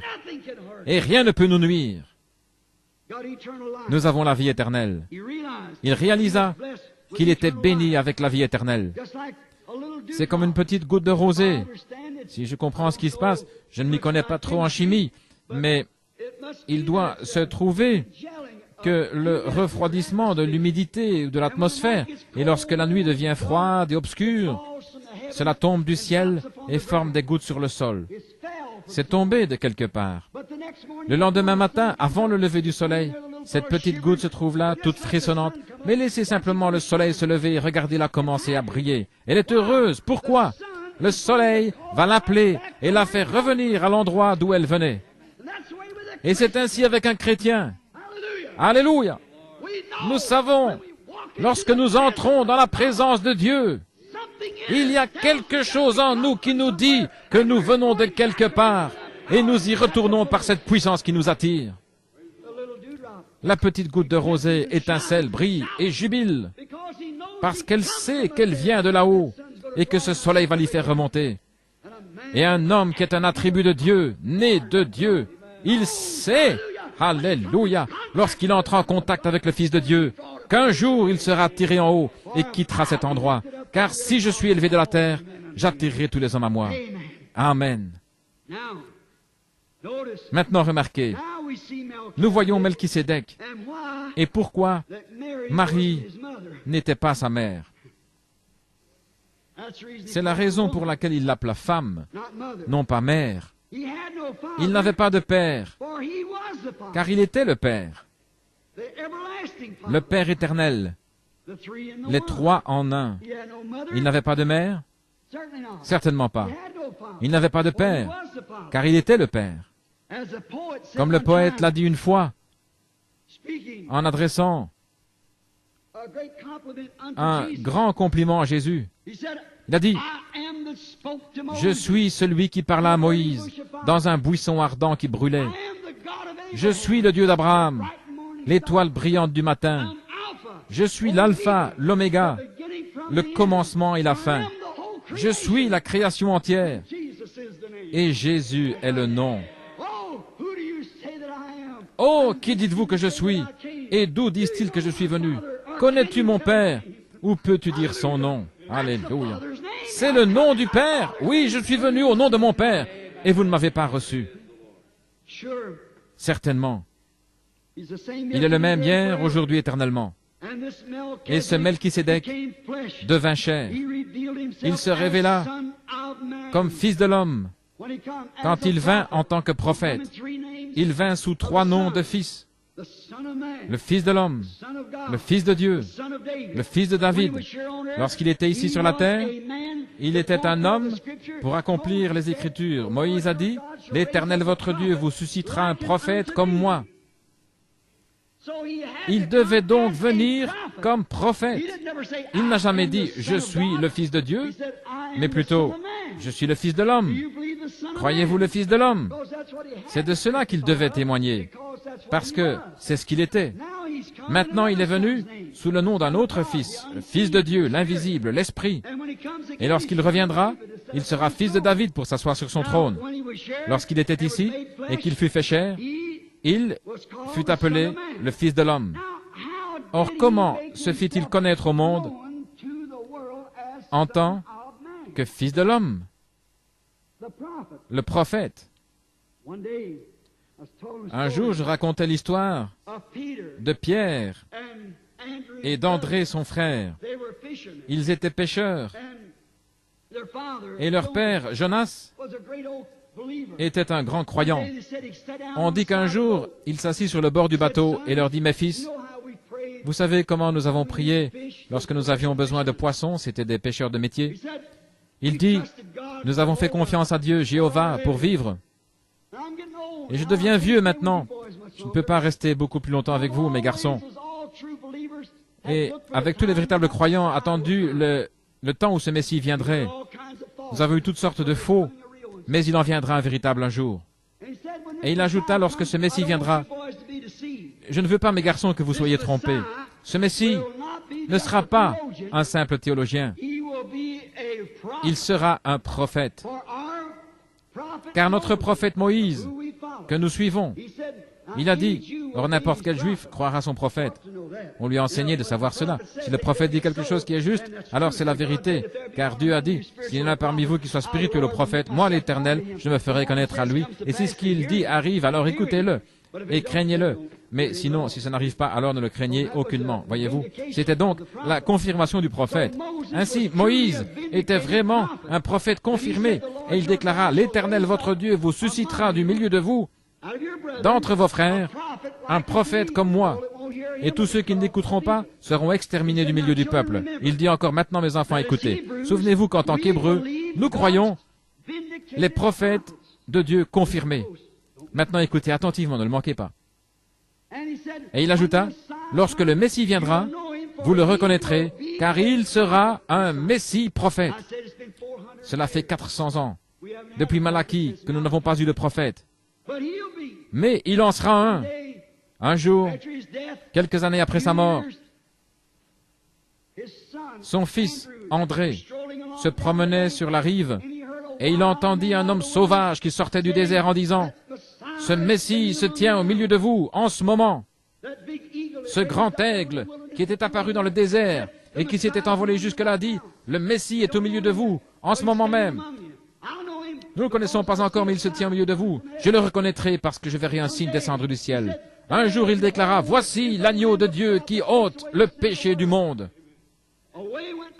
Cet homme s'en alla trouver son frère et lui dit, « Simon, je veux que tu viennes là-bas. Nous avons maintenant trouvé le Messie. » « Oh André, tu sais mieux que ça. »« Oh, je sais, mais cet homme est différent. Où est-il? D'où est-il venu? Jésus de Nazareth. Cette méchante petite ville? Oh, il ne pourrait pas venir d'un endroit méchant et sale comme ça. Viens seulement voir. » Un jour, finalement, il le persuada de venir. Lorsqu'il arriva devant ce Messie, Jésus, qui se tenait là, en train de parler aux gens, il lui dit, « Ton nom est Simon, et tu es le fils de Jonas. » Ça fit son effet. Il reçut les clés du royaume. Pourquoi? Il savait que cet homme ne le connaissait pas. Et comment le connaissait-il, lui, et ce vieux père pieux qui lui avait enseigné de quelle façon croire le Messie? Il y avait un homme qui se tenait là, appelé Philippe. Oh, il devint très excité. Il connaissait un autre homme avec qui il avait étudié la Bible. Il s'en alla de l'autre côté de la colline et le trouva là, dans son oliveraie. Il était agenouillé en train de prier. Ils avaient eu ensemble beaucoup de leçons de la Bible. Il arriva donc là-bas et lui dit, après qu'il eut terminé de prier, « Viens voir qui nous avons trouvé. Jésus de Nazareth, le fils de Joseph. C'est lui, le Messie que nous attendons. » Je peux entendre Nathanaël dire, « Philippe, tu n'es pas parti dans la mauvaise voie, n'est-ce pas? » Oh non, certes non. Maintenant, laisse-moi te raconter. Tu sais que nous avons étudié la Bible ensemble. Et qu'est-ce que le prophète a dit que le Messie serait? Un prophète. Tu te souviens de ce vieux pêcheur appelé Simon, chez qui tu as acheté du poisson et qui n'a pas suffisamment d'instructions pour signer son nom? Oui, bien sûr. Il est arrivé là-bas, tu sais quoi? Ce Jésus de Nazareth lui a dit qu'il s'appelait Simon, a changé son nom en celui de Pierre, ce qui est un petit caillou, et lui a dit qui était son père. Eh bien, il dit, je me demande, quelque chose de bon pourrait-il sortir de Nazareth? Il lui a dit, ne parlons pas de cela, viens seulement voir. C'est une bonne idée, viens voir. Voici donc Philippe qui vient avec Nathanaël. Et Jésus se tenait probablement là en train de parler et de prier pour les malades dans la ligne de prière. Et lorsqu'il arriva à l'endroit où Jésus se trouvait, Jésus le regardait et dit, « Voici un Israélite dans lequel il n'y a point de fraude. » Maintenant vous dites, « Eh bien, c'est par la manière dont il était habillé. Oh non, tous les orientaux s'habillaient de la même manière. Ils auraient pu être un Syrien, n'importe quoi d'autre. Une barbe, un vêtement. Il dit, « Voici un Israélite dans lequel il n'y a point de fraude. » En d'autres termes, un homme honnête, sincère. Eh bien, cela dégonfla un peu Nathanaël, qui lui dit alors, « Rabbi », ce qui signifie « maître »,« Rabbi, d'où me connais-tu? Comment savais-tu que j'étais juif? Comment savais-tu que j'étais honnête, que je n'avais pas de fraude? » Il lui répondit, « Avant que Philippe t'appelât, quand tu étais sous l'arbre, je t'ai vu. »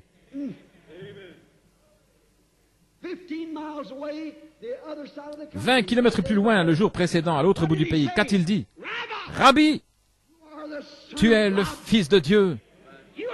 Tu es le roi d'Israël. » Mais il y avait là ces prêtres prétentieux, guindés, qui disaient, « Cet homme est Belzébul, un diseur de bonne aventure. » Jésus leur dit, « Je vous pardonne pour cela. » Mais souvenez-vous qu'ils ne l'ont jamais dit à haute voix, mais dans leur cœur. Et ils percevaient leurs pensées. C'est vrai. C'est ce que dit la Bible. Appelez ça de la télépathie si vous voulez. Mais ils percevaient leurs pensées. Et il dit, « Je vous pardonne pour cela. Mais un jour, le Saint-Esprit viendra et fera la même chose après son départ. Si vous dites un mot contre lui, ça vous sera jamais pardonné, ni dans ce monde, ni dans celui à venir. » Est-ce juste? Or, c'étaient des Juifs. Un jour, il dut aller en Samarie.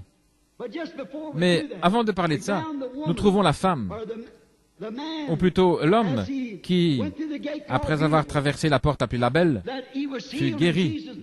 Jésus connaissait son état et lui dit, « Prends ton lit et rentre chez toi. » Et il le fit et fut guéri. Puis nous découvrons que parmi les Juifs, certains le reçurent, certains crurent cela et d'autres pas. Pourquoi ne le crurent-ils pas? Il n'était pas ordonné à la vie. Il n'était pas une partie de cet attribut. Maintenant, souvenez-vous que c'étaient des prêtres et de grands hommes.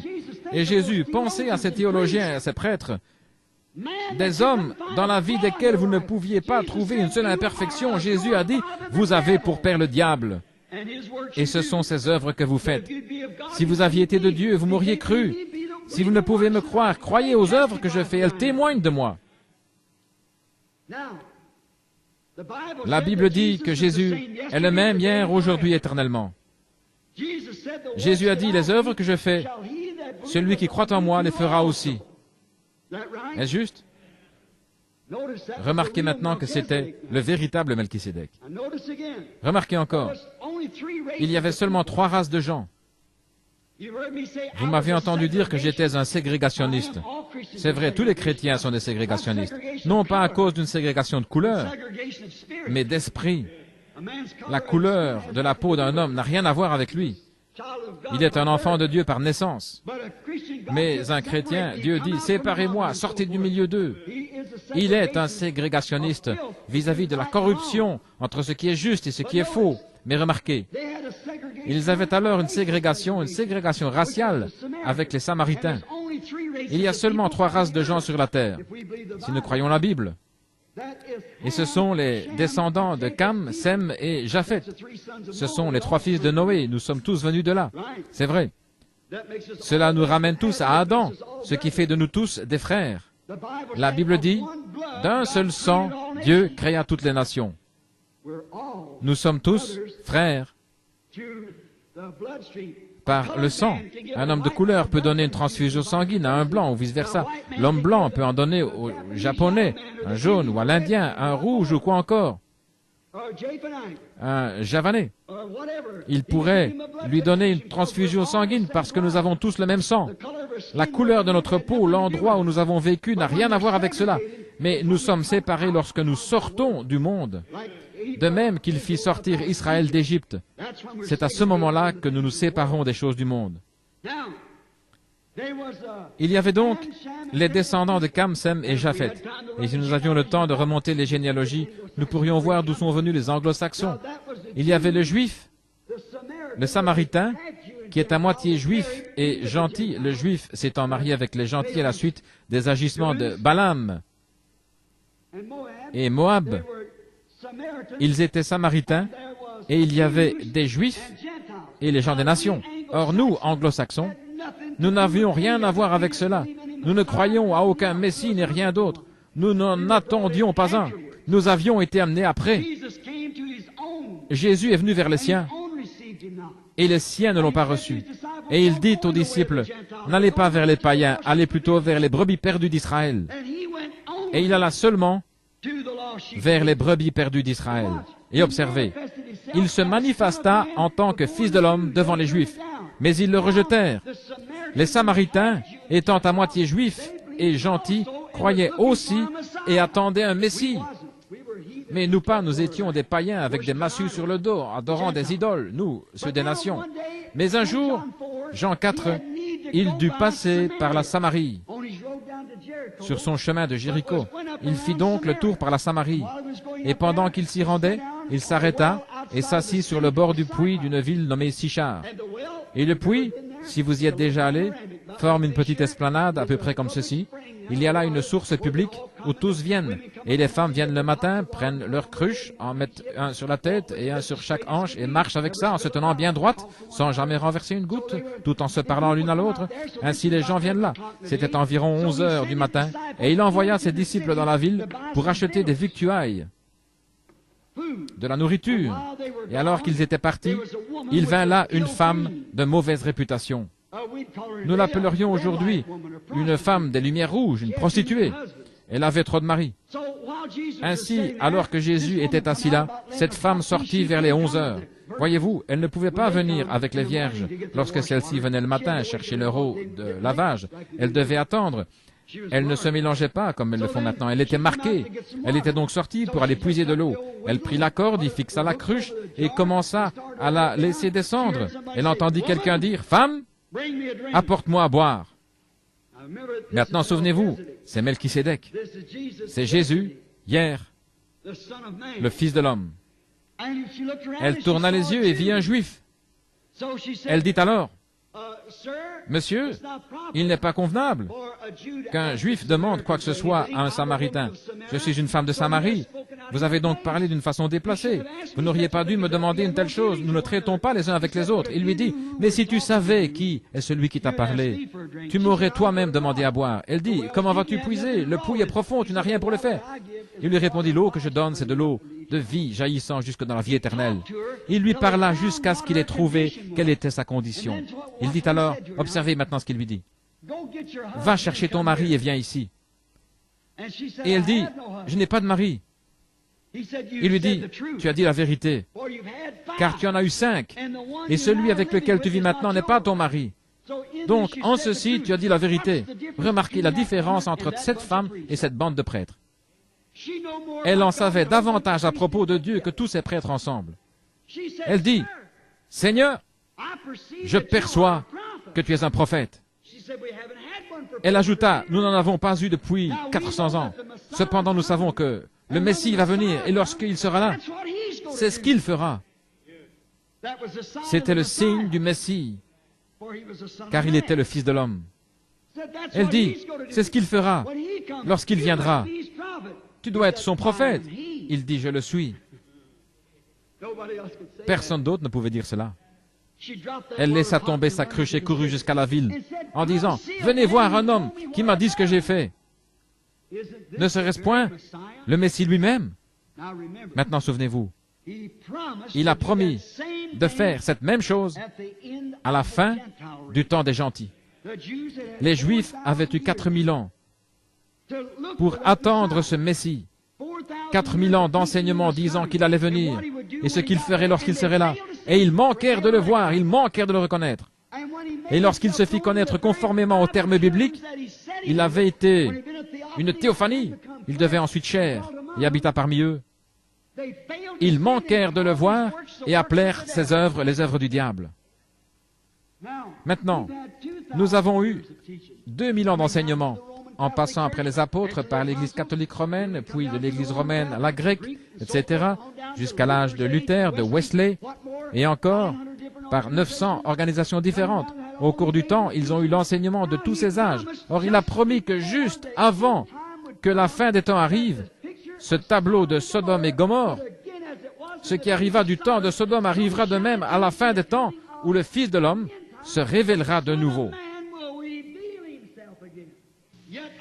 Encore un peu de temps et le monde ne me verra plus. Mais vous, vous me verrez.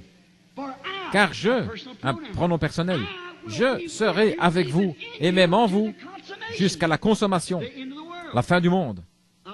Je serai avec vous. Il est le même hier, aujourd'hui et éternellement. Vous voyez, la Samaritaine, d'après mon message d'hier soir, elle venait d'Agar, vous voyez, un type perverti. Les Juifs venaient de Sarah, où était Saranite, mais le gentil venait de Marie, la semence royale d'Abraham. Or, il est promis que dans ces derniers jours, ce même Dieu, ce même Christ reviendrait ici et se révélerait en tant que Fils de l'homme. Pourquoi? Il est le même hier, aujourd'hui, éternellement. S'il laissait ces Juifs s'en tirer, s'il leur a donné ce signe messianique, et ensuite arrivé à la fin des enseignements des nations, il laissait ceux-ci simplement entrer sur base de la théologie, il serait injuste. Il doit faire la même chose, parce que la Bible dit dans Hébreux 13:8 qu'il est le même. Et il a promis dans Malachie 4 et dans tous les autres passages de l'Écriture que dans les derniers jours, l'Église serait exactement comme elle l'est aujourd'hui et le monde également. Regardez le monde aujourd'hui. Regardez la condition sodomite. Regardez le tremblement de terre en différents endroits et les choses qui arrivent. Regardez l'Église dans le gâchis de Babylone. Où elle se trouve. Regardez le messager qui lui est envoyé, un Oral Roberts et un Billy Graham. G-R-A-H-A-M. C'est la première fois de tous les temps que nous avons un messager pour toutes les églises dont le nom se termine en H-A-M comme Abraham. A-B-R-A-H-A-M est formé de 7 lettres. G-R-A-H-A-M fait 6 lettres. À qui est-il envoyé? Au monde. 6 est un nombre d'hommes. L'homme fut créé le 6e jour, mais 7 est le nombre de Dieu. Maintenant, regardez-les là-bas à Sodome. Il y a leur messager qui leur parle. Mais alors, où est cette semence royale d'Abraham? Où est leur signe se rapportant à ce qu'il a dit, ce qui arriva du temps de Sodome, où Dieu descendit et fut manifesté dans la chair humaine et dit ce que Sarah pensait dans son cœur, dans l'attente derrière lui. Le dernier signe, avant que le monde des nations fût détruit par le feu. Et l'Église a reçu son dernier signe, avant que le monde entier soit détruit, que ce royaume des nations soit détruit par le feu et la colère de Dieu. Croyez-vous cela? Ce Melchisédek était chair, représenté dans un corps humain, et plus tard, il devint chair. Et maintenant, ce soir, il est le même hier, aujourd'hui et éternellement. Le croyez-vous? Qui est alors ce Melchisédek? Qui est le même hier? Il n'a jamais eu de père, il n'a jamais eu de mère. Ses jours n'ont jamais eu de commencement. Il n'a jamais eu de fin de vie. Il rencontra Abraham. Et quel genre de signe a-t-il accompli? Ensuite, lorsqu'il fut fait chair, il dit que cela devrait se répéter juste avant la fin des temps. Vous le croyez? Je le crois. Prions. Cher Dieu, je crois les Écritures où tu as dit que tu étais le même hier, aujourd'hui, éternellement. Sincèrement, dans mon cœur, Seigneur, je sais que quelque chose est sur le point d'arriver. Je ne peux pas l'identifier exactement. J'ai peur de dire quoi que ce soit, Seigneur. Tu connais le cœur de tes serviteurs. Combien de fois, à travers les âges, quand tu as envoyé des choses, les gens ont manqué de les saisir. L'homme loue constamment Dieu pour ce qu'il a fait et parle des grandes choses qu'il va faire, mais il ignore ce qu'il est en train de faire. Il en a été ainsi à travers les âges.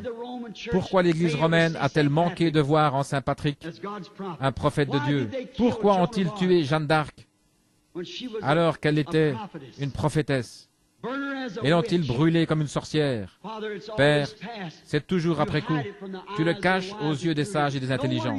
Ce n'est pas étonnant que tu aies dit à ces prêtres, vous ornez les tombeaux des prophètes, et vous êtes ceux qui les y mettez. Après leur départ, ils voient leur faute. Ils te persécutent toujours, Seigneur, en quelque forme que tu viennes. Je te prie ce soir, ô Dieu, de le faire encore juste une fois. Demain, il est prévu que nous allions à Tucson.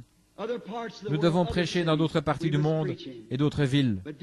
Mais, cher Dieu, il y a peut-être des étrangers ici ce soir qui ont entendu prêcher des choses, mais qui ne les ont jamais vues manifester.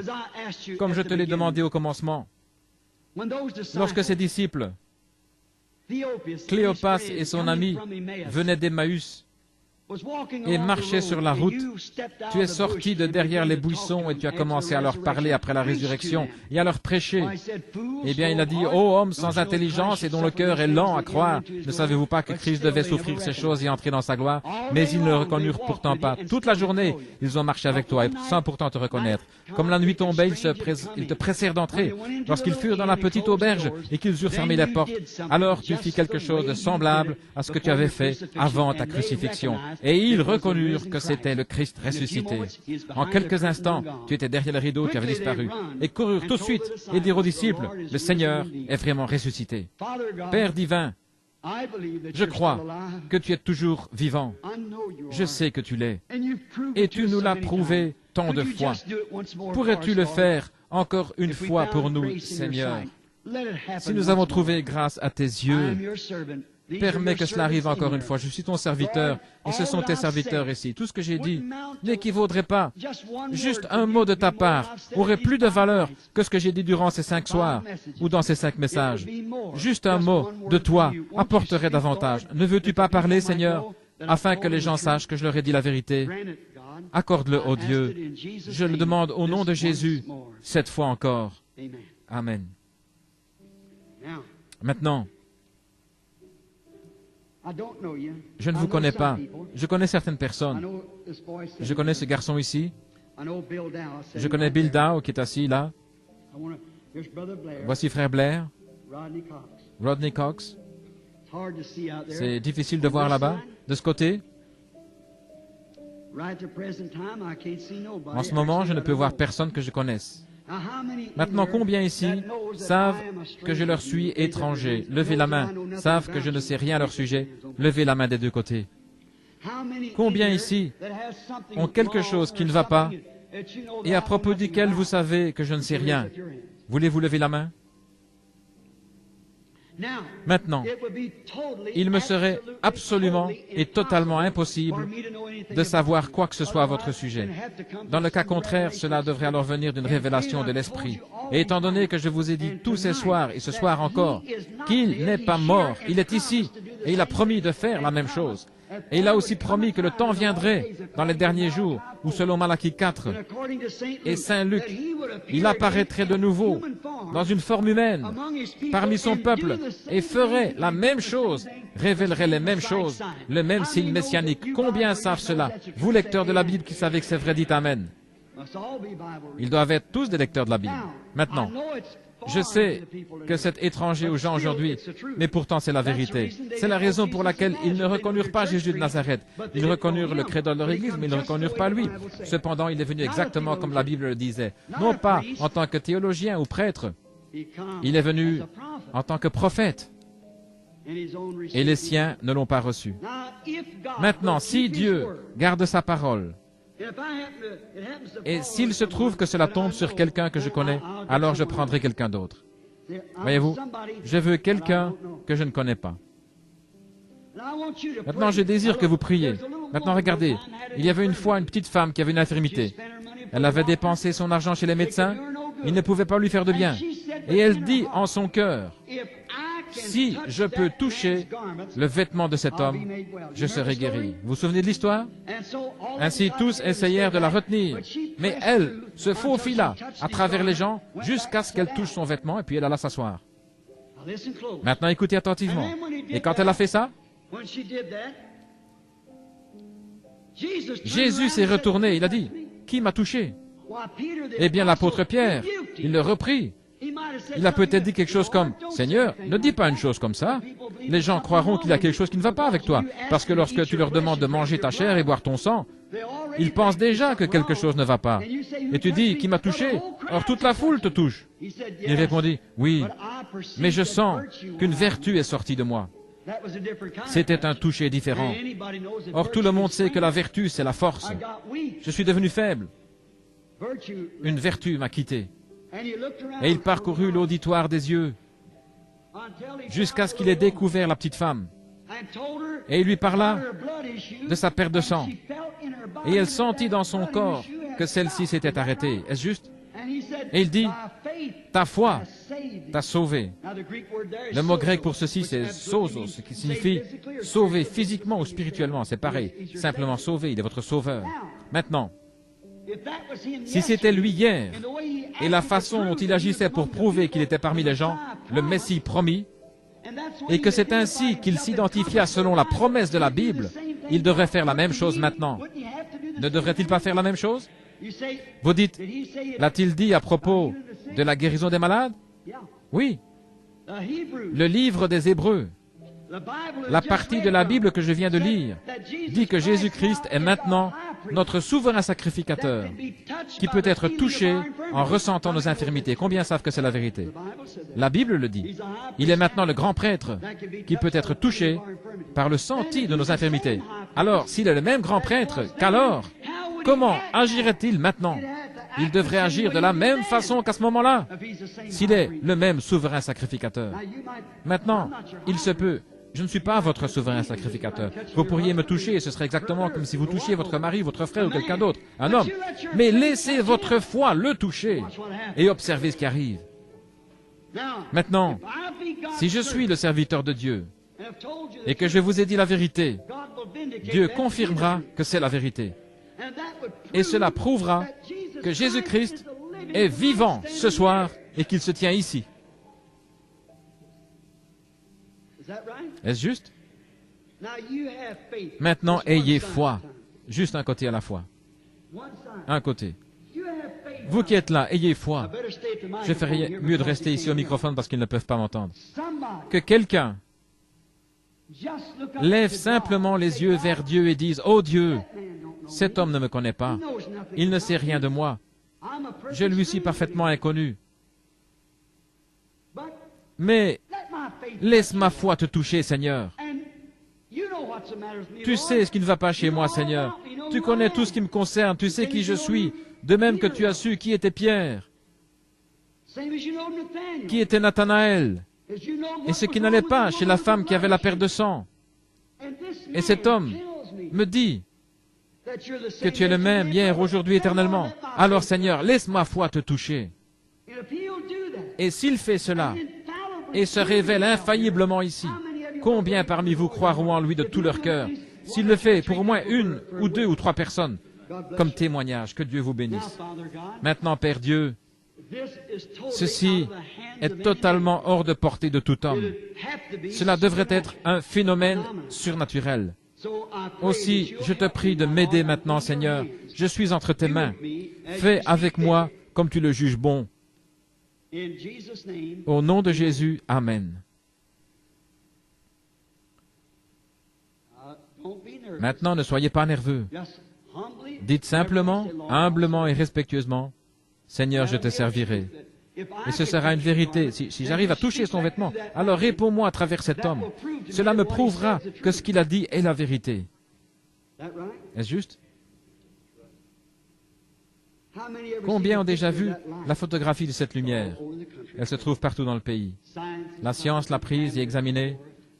Or, il est ici maintenant même. Le même qui a parlé à propos de mariage et divorce. Le même qui était sur la montagne et qui a secoué les collines là-bas. Le même qui était ici au fleuve en 1933. Le même hier, aujourd'hui, éternellement. Il est le même.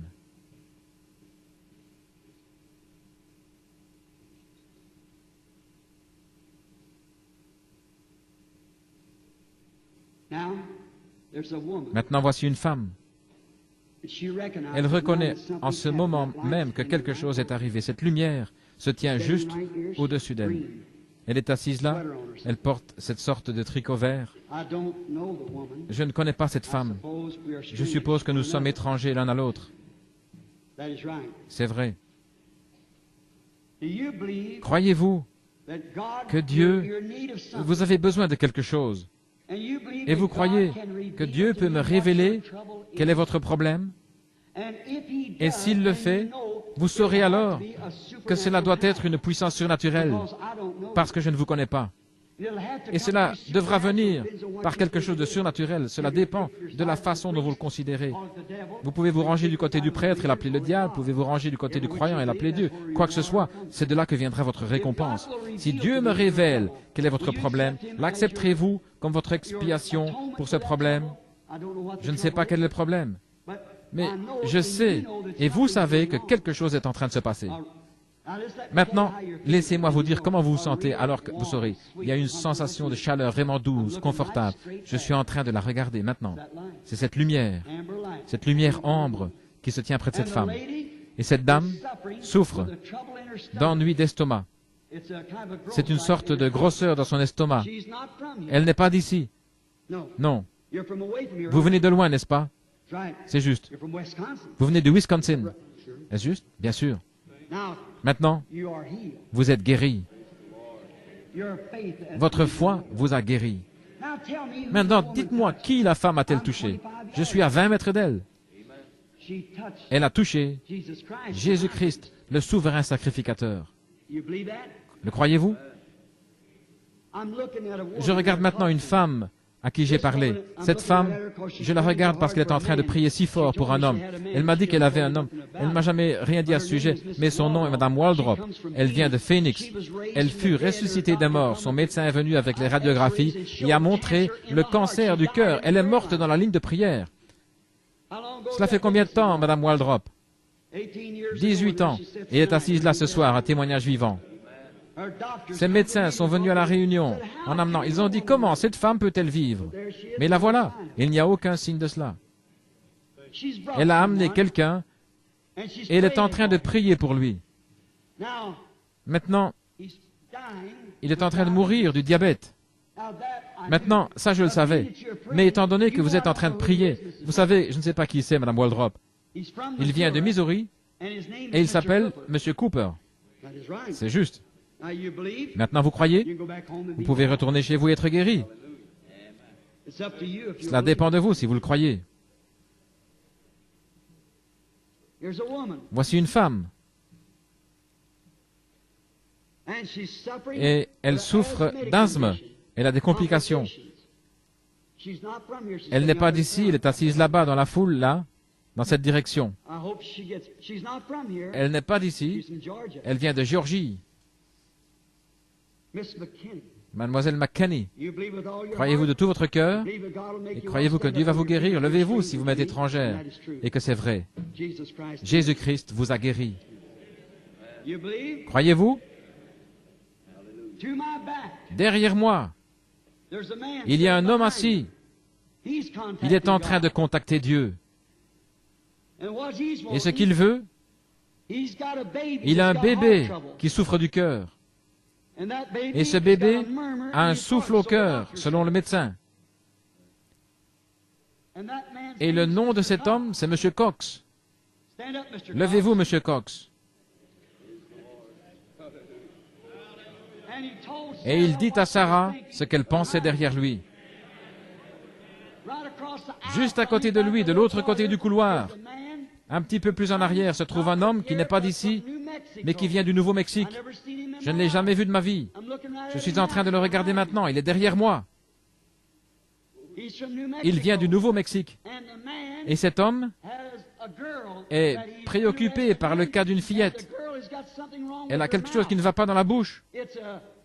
C'est au palais qu'il y a un problème. Et cet homme s'appelle Monsieur West. Voudriez-vous vous lever, monsieur? Je lui suis totalement étranger. Mais le Seigneur Dieu va guérir son enfant. Croyez-vous cela de tout votre cœur? Combien parmi vous croient maintenant de tout leur cœur? Jésus-Christ n'est-il pas le même hier, aujourd'hui, éternellement?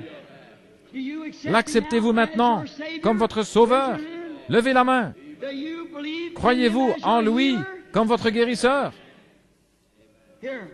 Ici, voici une personne couchée sur une civière qui est infirme ou quelque chose d'autre. Pouvez-vous m'entendre par ce microphone? Je ne vous connais pas. Vous êtes simplement une femme couchée là. Si je pouvais vous guérir, je le ferais. Je ne peux pas vous guérir. C'est simplement un homme qui est en train de se réjouir. Son enfant a été guéri. Je ne vous connais pas. Vous êtes une femme. Je suis un homme. C'est la première fois de notre vie que nous nous rencontrons, je suppose. C'est l'un de vos enfants qui vous a amené. Franchement, c'est la première fois que vous êtes ici. On vient juste de vous amener ici. Vous venez de loin. Vous êtes recouverte par l'ombre de la mort. Vous avez le cancer. Vous n'êtes pas infirme, c'est le cancer. Les médecins ne peuvent plus rien faire pour vous. C'est vrai. Et vous êtes sûr de mourir. Ces médecins ne peuvent plus rien faire pour vous. Il y avait une fois 3 lépreux qui étaient assis à la porte de Samarie. Et ces lépreux dirent, « Eh bien, pourquoi restons-nous assis là jusqu'à notre mort, étant donné que tous les gens de la ville sont en train de mourir de faim et qu'ils mangent les enfants les uns des autres? Si nous allons au camp de l'ennemi, les Syriens, s'ils nous tuent, nous allons de toute façon mourir. Et s'ils nous sauvent, nous vivrons. » Ils tentèrent donc leur chance. Et avec cette foi, ils sauvèrent non seulement eux-mêmes, mais le groupe entier. Or, vous allez mourir si vous restez couchés là. Il ne vous est pas demandé d'aller au camp des Syriens, mais vous êtes invités à la maison du Père. Vous mourrez du cancer, vous ne pouvez pas vivre en dehors de Dieu. Vous n'êtes pas de cette ville, vous n'êtes pas de la région ici, vous venez de loin. Vous venez de Milwaukee. C'est vrai. Je vous vois dans la ville, je le sais, c'est juste. Croyez-vous? Accepterez-vous Dieu maintenant comme celui qui vous guérit? Si c'est le cas, peu importe combien vous êtes faible et combien vous êtes cloué au lit, je crois qu'à votre place, je me lèverai au nom de Jésus-Christ, prendrai la civière, rentrerai à la maison et vivrai à la gloire de Dieu. Vous croyez que je suis le prophète de Dieu? Alors levez-vous et allez à la maison, soyez guéris. Ne soyez pas effrayés, levez-vous de cette civière. Dieu vous guérira.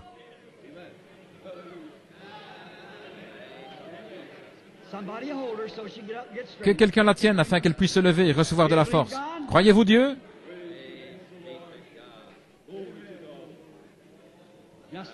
Laissez-la simplement recevoir un peu de force, tout ira bien. C'est ça, sœur. La voilà. Au nom du Seigneur Jésus, levons-nous et donnons la gloire à Dieu. Il est le même, hier, aujourd'hui, éternellement. Que le Seigneur Jésus-Christ vous bénisse.